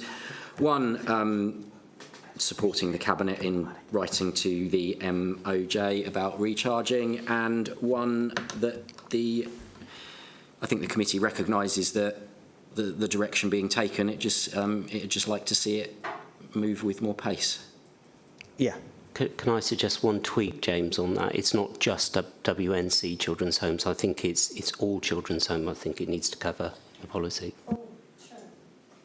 Can I just say, I'd be cautious about that, because sometimes some of the non-Northants, or some of the applications I've seen come in, which I think are purely sort of private sector driven applications, are bizarre. Okay, well, I don't think we need to try and produce the policy now. Well, we need to take planning advice as to whether or not you can actually say if the application comes from them, we'd look upon it more favourably than if it came from somebody else. That might cause issues. Again, I'm speculating off the top of my head, but if we ask about an SPD or a children's home policy, then we leave the planning people to try and put some words around that without us trying to do it now. The committee can set out the outcome it wants to achieve, and as you say, not go into the detail of how that may or may not be achieved. Indeed. Sure. Do we include the WNC homes on that as well? Yeah, well, care home, children's care homes policy, and then let them see what nuance they can do. We can certainly point out to planning that we would like to see something that would look more favourably on WNC's one. Yeah, exactly. But yeah, you might be able to do it that way, and knowing things that others may not wish to provide. Right, so are we happy? If we're happy with that, it's 8 o'clock, on 8 o'clock. Can I just thank Colin, Mel and Andrew for their time, and Michael and John, and Mark. Thank you all for your time. You're welcome to stay, or you're welcome to go and get your tea. I think they're going to go for the tea. Yeah, fair enough. I thought that might be the case. I know it was tough, but right. So we'll move on to item 8. No, item 6. I see item 8's the next one. Provisional outturn budget report. To receive a verbal update. This has been to Cabinet last week. If anybody had anything to get off their chest, I was on holiday, so I missed that particular bun fight. I think this will then come to full council next week. So is there anybody want to say anything particularly outrageous about it now, or do you want to hold have you said everything you wanted to say last week and then can hold yourself for additional next week, so we can try and curtail this item if we want to? But I'm quite happy if people really have a burning desire that they want to say something that they didn't manage to say last week at Cabinet. Am I still going? Yes. Okay, good. Anything to say on it? It is what it is, and we'll pick it up again on Thursday night. Yeah, we'll have happy to move on. Fine. Waste collections and cleansing review update. I'm not entirely sure what there is to actually update on this. So the working group made its recommendations. Cabinet has made its decision. That decision was called in, and we met as a committee and kicked that around and resolved no further action. I think one of the things that, again, is a common theme. Where was I yesterday? We were talking about, it was triangulation, when we were talking about ensuring possibly a bit of scrutiny on the comms plan and the rollout plan for 27 and 28. Because I know I've always made the case, and many other colleagues have said exactly the same, which is this is a communications exercise and not a logistics one. The bin lorry will turn up. We need to make sure there's a bin at the side of the road for them to empty, and that's the comms part. And it's probably even more important than the other part. So I think we should put that possibly on our own work plan at some point. But I don't know, Stuart, is there anything else that you want to update us on the waste plan? I think that's where we are. No, it was exactly that. Just to send Fiona's apologies. Unfortunately, she is ill today. So you've summarised exactly what we were going to say. So thank you. Okay, thanks. We had a really good explanation of how to maintain your black bin by one of the waste team ladies in Brackley, and I think it would be really good to actually explain that to everybody in our district as to what they need to put in the black bin and what not to put in there, because you know what they're all talking about is the smell, but they were really, it was really good, the talk that we had, and people, apart from nappies that caused a riot, but everything else was fairly easily understood. I don't know. Yeah, I know.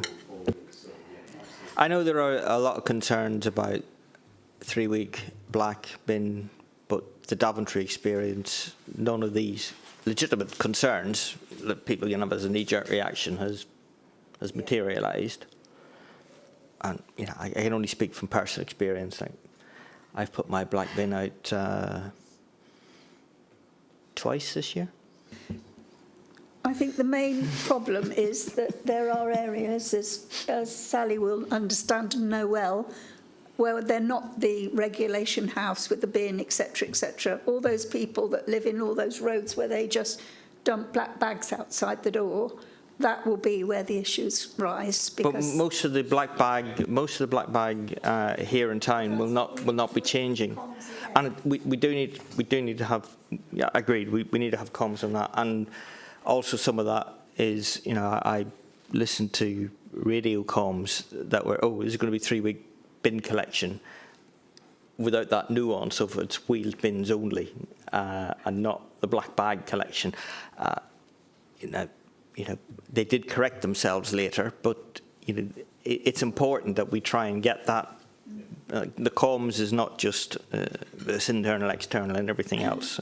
Okay, so if we move on to item 8, then budget scrutiny review process. We talked about. We just wanted to put this on the agenda at some point to have a discussion around where we think we want to be doing scrutiny of the budget and how we want to do it. What we done last year, we'd been doing now for 3-4 years, and I know there was a lot of comments around it wasn't long enough, wasn't detailed enough. We needed to do a lot more, sooner, earlier, better, which is fine as ideals, but what does that actually mean in practice? I mean, last time was perhaps very useful in that there were a lot of people who were new councillors, which I was one, and it's really helpful to get a briefing on everything, and it's really useful to get a feel for the shape of it and all of that. But I don't think it added greatly in terms of getting into some of the meat of some of the issues. I think there's two things. I think one is that it needs to be earlier. Because by the time, you know, if you leave it a bit, then people's minds people have got ideas about what they want to do.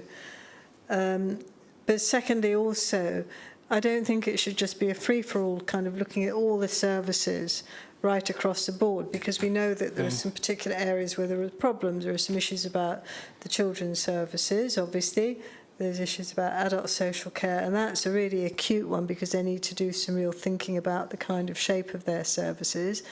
There's then a knock-on for some of the environmental, some of the universal services to see how we can best, to see how to configure those, because those will benefit hugely for getting any extra money in, because they're really popular services and any money you spend makes a difference and is visible.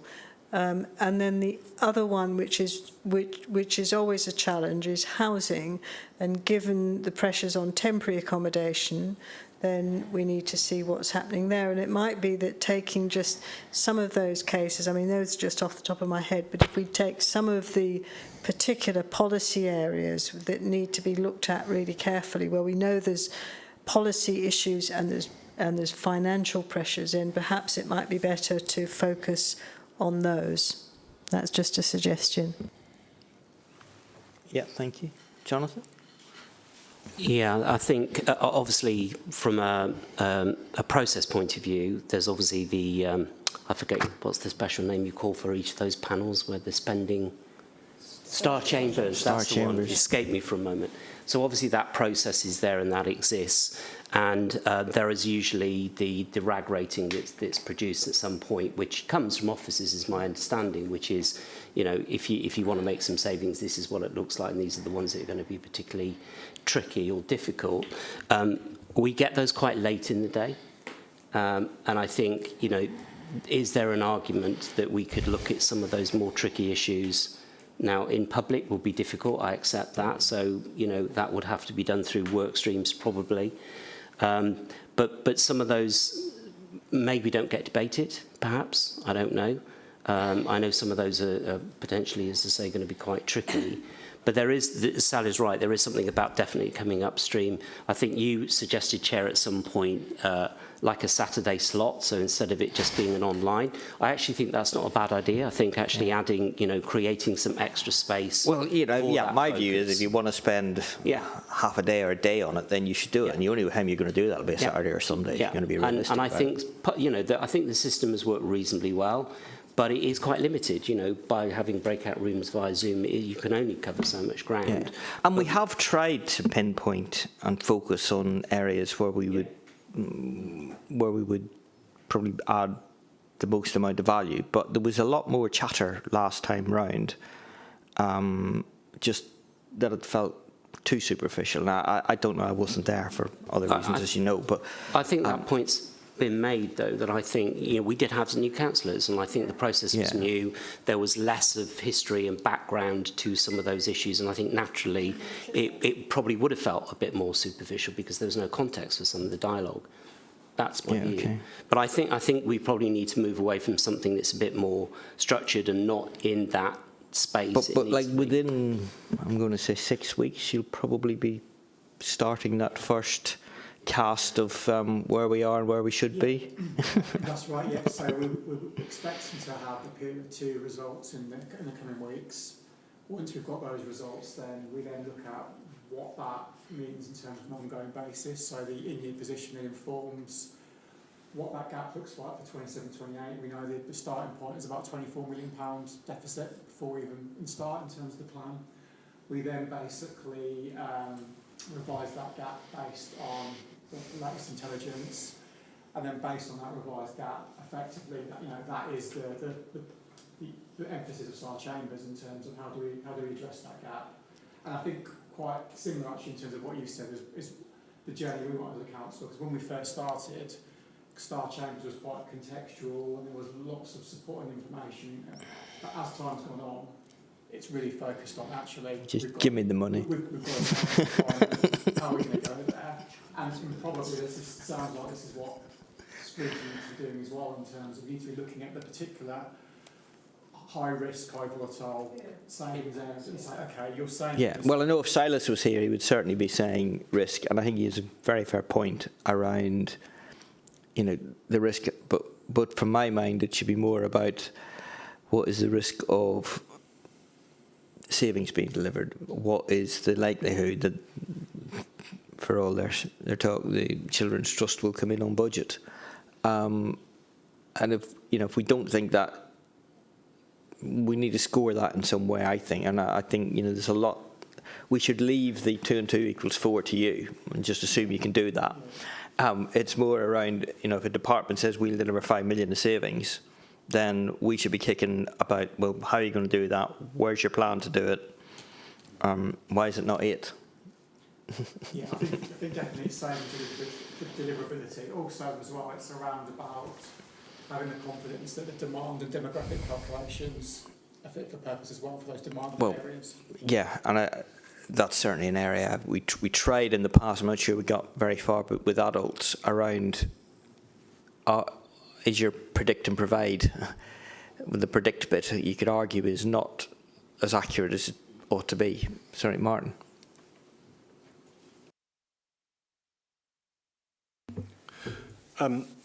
Yes, I think in terms of the process that's happened previously, I think it's been about briefing on the budget up to a certain point in time.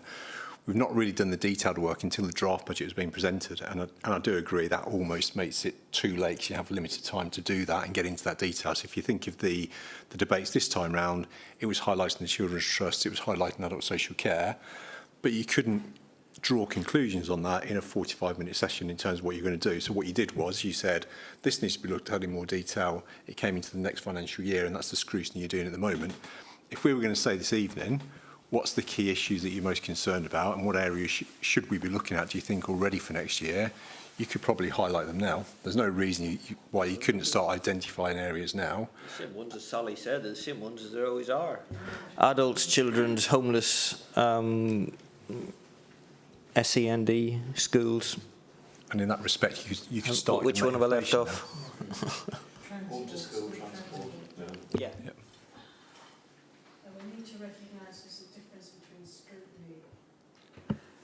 There's a difference between scrutiny and death by PowerPoint. Oh, well, yes. Well, again, maybe we make a recommendation that a PowerPoint should be no more than 6 slides. That's it.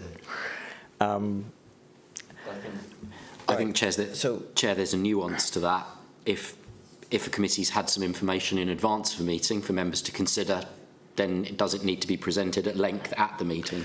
Well, yeah, exactly. You're quite right. And we did have this before about having a pre-meeting, a proper pre-meeting, where we would go through the slides and then say, right, these are the areas that we want to get into, so we could get straight into the, what does that mean on slide 11, as opposed to somebody buying their time to get through the 2-hour session. But so are we broadly content to do more or less what we did last year, but try and get something a bit earlier when the initial September time? Will that be something you would have something to give us that sort of initial how deep in the brown stuff we are briefing, albeit again probably a confidential offline one? Yeah, I think before September you'd have this is a view in terms of the size of the gap and some broad thoughts around about the approach.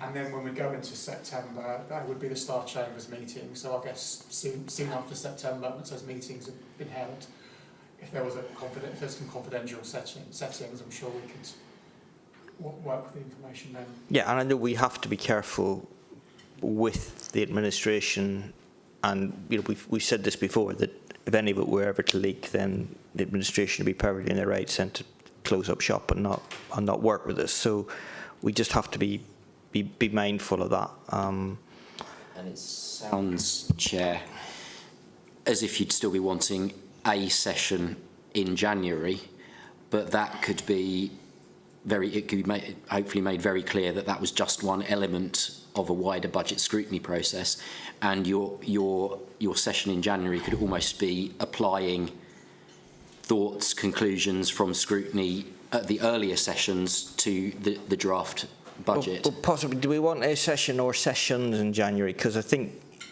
I know I'll say do something at the weekend, but there did seem to be something that we needed a bit longer time than just one evening. Like, do we have to say it's going to be 2 or 3 evenings, maybe consecutively, which will be very difficult for everybody, or do we say, a half day, a day, which would probably then move you towards a Friday or a Saturday or a Sunday or something, and do something along that, but we actually then at least spend almost as much time as we've done on this, and achieve something of a better quality. I'm just open to suggestions. If I could, I'll get there in a moment. If I could challenge slightly, it does sound as if the committee is kind of saying, on the one hand, you want to get upstream and do more in the autumn, but on the other hand, you also want to do more in January. Yes, of course. Well, there's an ideal and there's a practical reality. You've summed that up beautifully. You've still only got finite resources. It's how you use it during the year. Yeah, I appreciate that. But on that dilemma, where would you prefer? More upstream earlier or more in January? If that's the... Yeah, I would tend to go that way too, Sally. It's not just earlier, but really focused. Because having a chit-chat about the general budget isn't scrutiny, it's just a chit-chat. But if we know what we're looking at and we've got particular things and they might not be so grandiose, but they might actually produce some results. Like if we could get that £20 million spent, that wouldn't solve the problem of the Children's Trust. But it'd be a really big step forward, And if if there's certain things that we could actually resolve, then that would be fantastic. Yeah, agreed.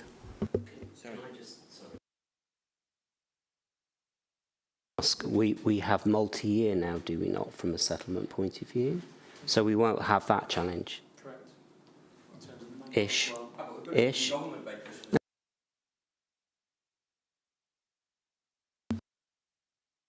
Somewhere along the line we look at the savings, particularly, as you know, I would be focused on the Children's Trust, but the savings that we ask them to make, what impact are they having generally on an overspend elsewhere? Are they economising in one area, which then puts pressure on something else?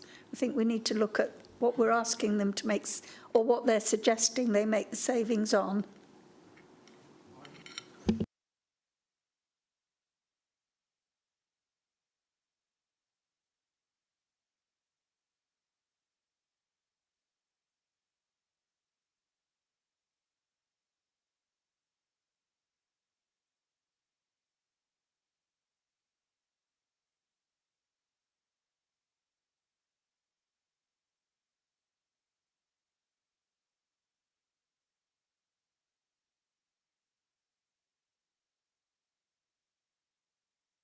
It's early September, 2nd of September. Oh, okay. But do we want to have a Teams call or something next month to sort of get those areas, and probably by that point James will have an emerging picture. Yeah. Yeah, so we're happy. Does that make sense? You've got a way forward there, James. You can tidy that up. Yeah, so right. A Teams meeting when? In a month's time? Sometime in July, yeah. Well, by that point, we'll have got to the end of Q1. James should, we'll have some idea as to where we're headed. He'll have a solid P2 figure, and he may even have an emerging a Q1 figure. And then the focus areas identified for scrutiny can be with a view to doing some focused scrutiny in the autumn ahead of draft budget publication. Yeah, okay. So committee work programme, is there anything else on the work programme that we feel strongly about? Because now we'll be heading into, well, we have the 106 task and finish group meeting, I think it's one next week. Yeah. And we've got, then we'll, by the time we get to our next meeting in September, we'll be beginning this budget scrutiny process, because it'll be quite cyclical. No doubt we'll have performance reports, we'll have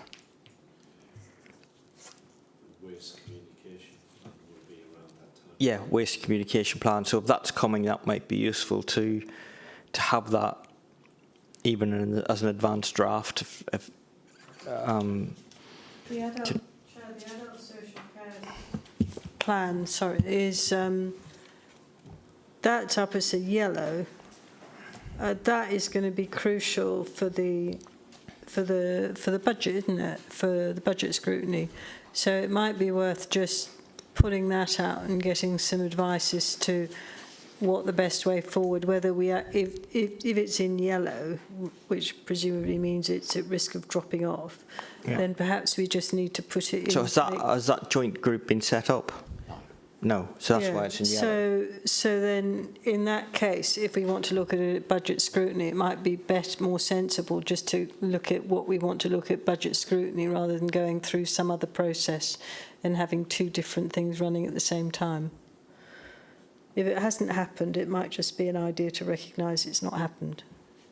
Yeah, I think that's why it's yellow, because we haven't set the group up yet. Exactly. And there's also an item which I can't remember who asked for it, the winter preparedness one, which will be coming to the September meeting. Without wanting to preempt that, there's one suggestion I want to make there, but...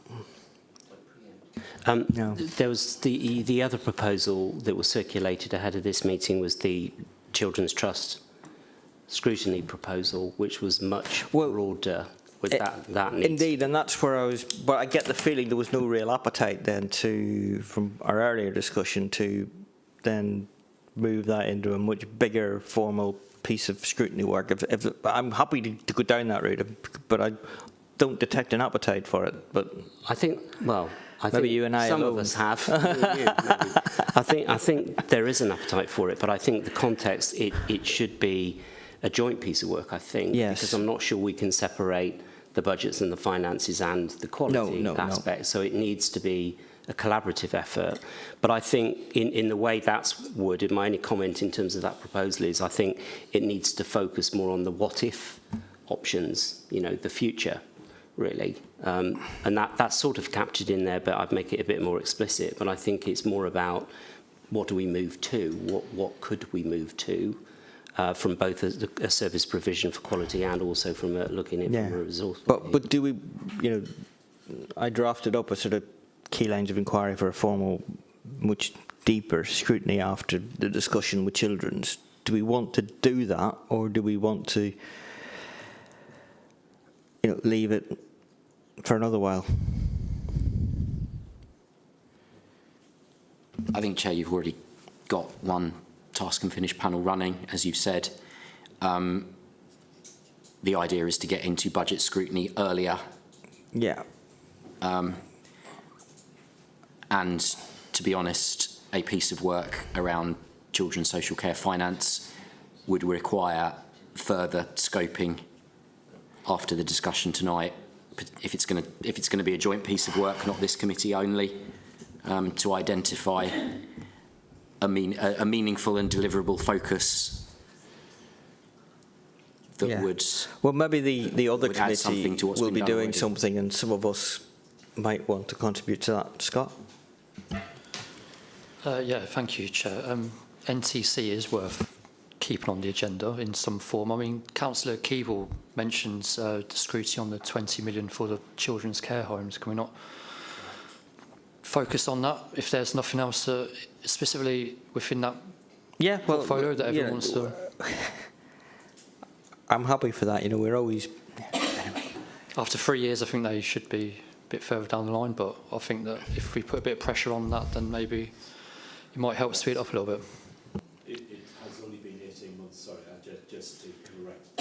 Okay, well, I couldn't remember. It's 2024 was the cabinet report, but right, okay. Again, that doesn't change the pace. Yeah, sounds about right.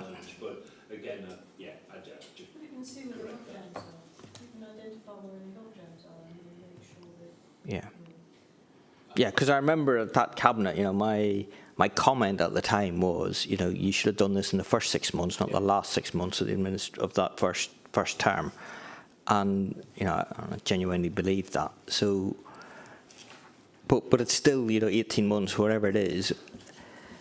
You know, it just doesn't feel like we've made a lot of progress in moving things through. So I think if we could look at that 20 million alongside that local plan, alongside the communication side of things, I think there's a good wedge there for us to work. And again, I'd be guided by yourself. So shall we put that on the back burner for now, and then just do that little bit on the care home 20 million, and then we can hold the other in abeyance? Is that where we're going?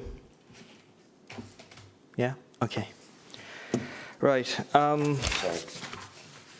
Sorry. Things. One item. So on the work programme, with the best will in the world, I think the committee needs to recognise that the Section 106 work will. It says to report back to the meetings of the committee in October or November. Yeah, that'll be fine. It'll. I thought it said September somewhere, and no, I suspect that'll just take as long as it's going to take and run through. What we do need to be thinking about with those 106 meetings is to have some idea around early thoughts on what recommendations we might want to be thinking of. Because my only concern is we'll get towards the end of the year and think, well, what the hell did we discuss in April?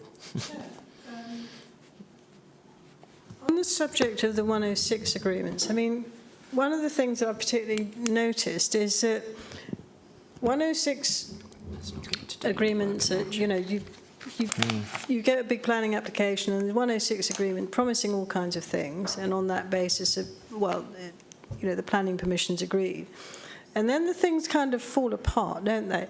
And the ones that particularly fall apart are housing, there's social, it is housing, it's social housing, and education. And there have been a couple now where the education, there's a financial contribution made, but that doesn't necessarily mean there's any land provided anywhere, and it doesn't mean that the financial provision to extend facilities at a school roundabout, the schools roundabout are actually there to have facilities extended. And the second one is, you know, we keep on buying back houses which are built as part of a Section 106 agreement, and I do wonder about that, because and whether there isn't the option of being able to just have some of the land provided for housing that can be procured by. We're going to stray into the task and finish group work. There's those particular work streams around the Section 106 agreement, which is about the deliverability of them, and which are the areas where they are most likely to not be delivered, and how it might be possible to get to improve that so that what's committed to by the developers does actually happen? Yeah, well, I think that will certainly be some of the areas we want to focus on the 106 working group, and I'm with you there in terms of particularly viability reviews. I think they should be scrapped because the developers will promise you the moon and the stick, and then they do call a viability review, and they're allowed to get away with doing it. And the social housing and affordable housing is always the first thing they cut. So on that we don't have agreement, but that needs national policy changes and proper planning reform. Sorry, a couple more things, Chair.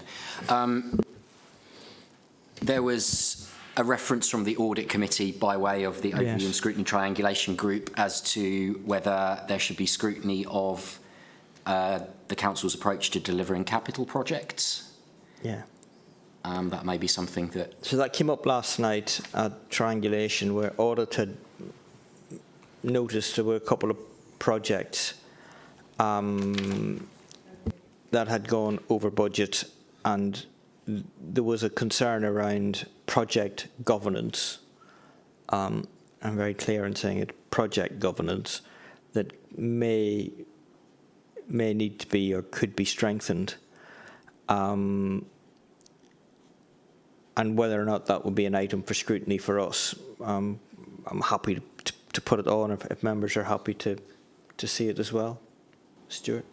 The 20 million has got a whole host of projects, so whether you could do both at the same time of looking at the pace of the 20 million as well as then challenging the governance that sits behind it. So is it an opportunity to meet both up?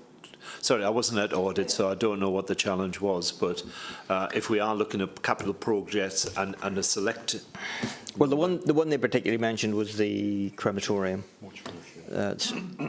The mortuary, sorry. Where that was about 750k over.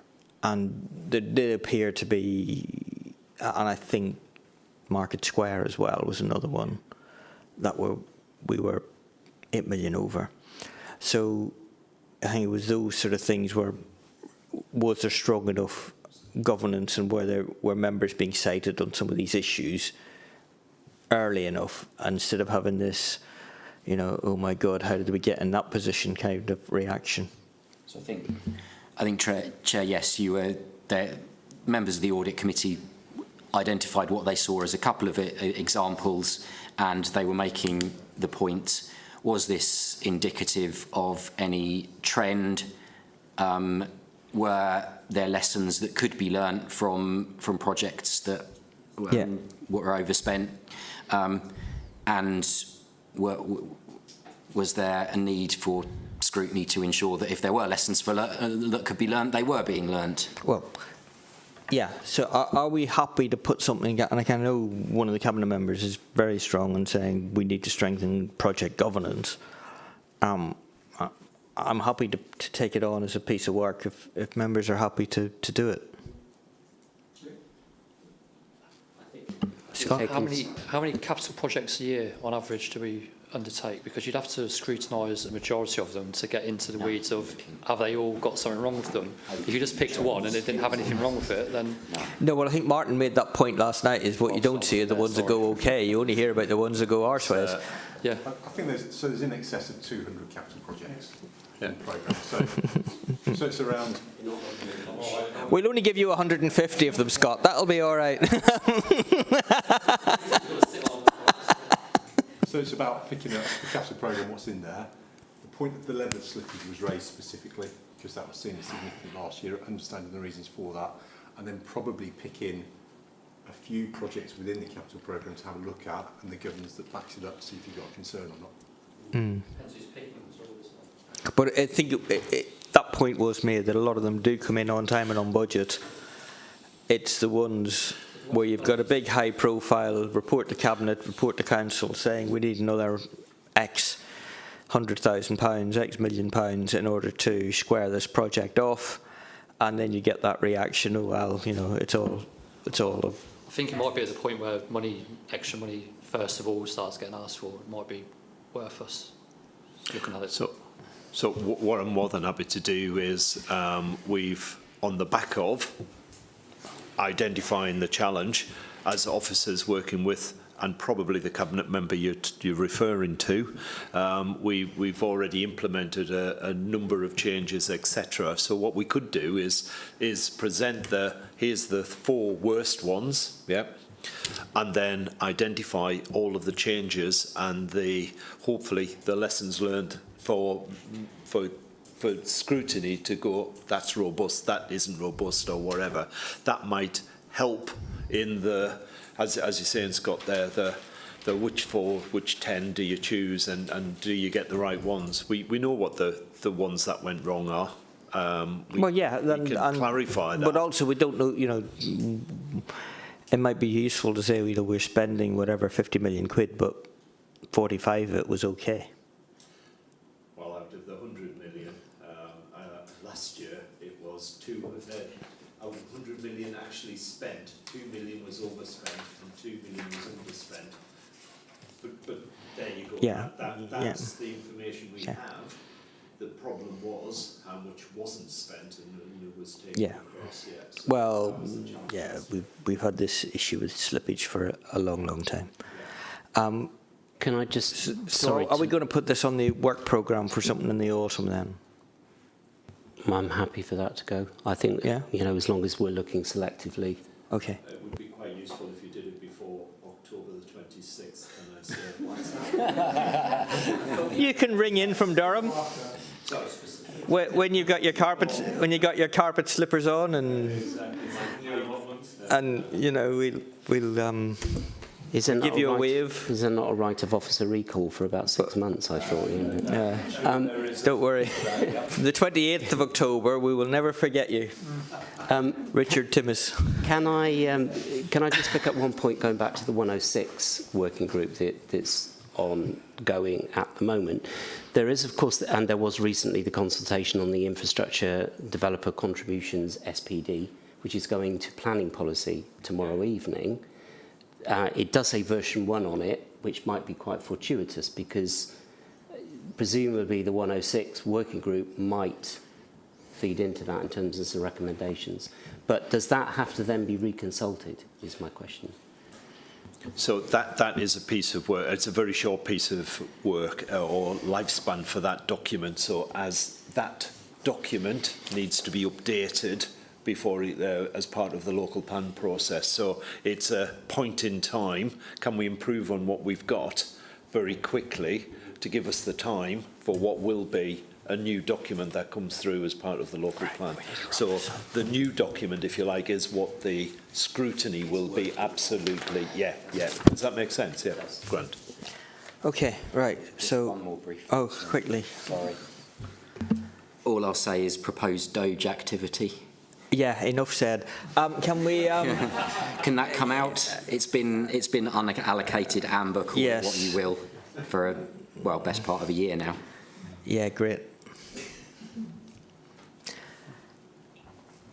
And I'll close the meeting at 20:45. No, not discussing Doge.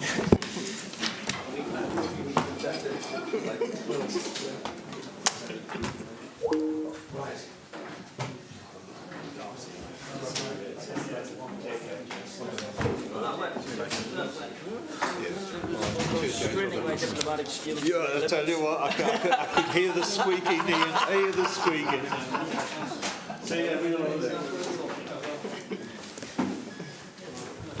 Can I have 2 more seconds?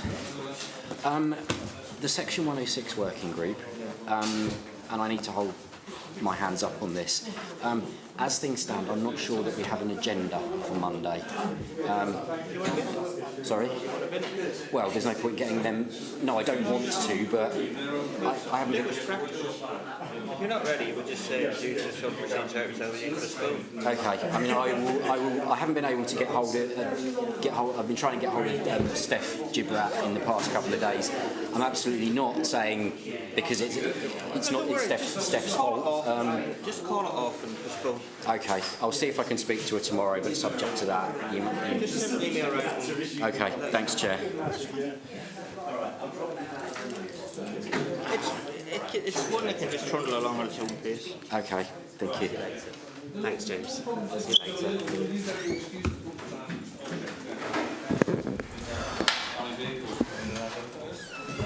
Oh, cripes.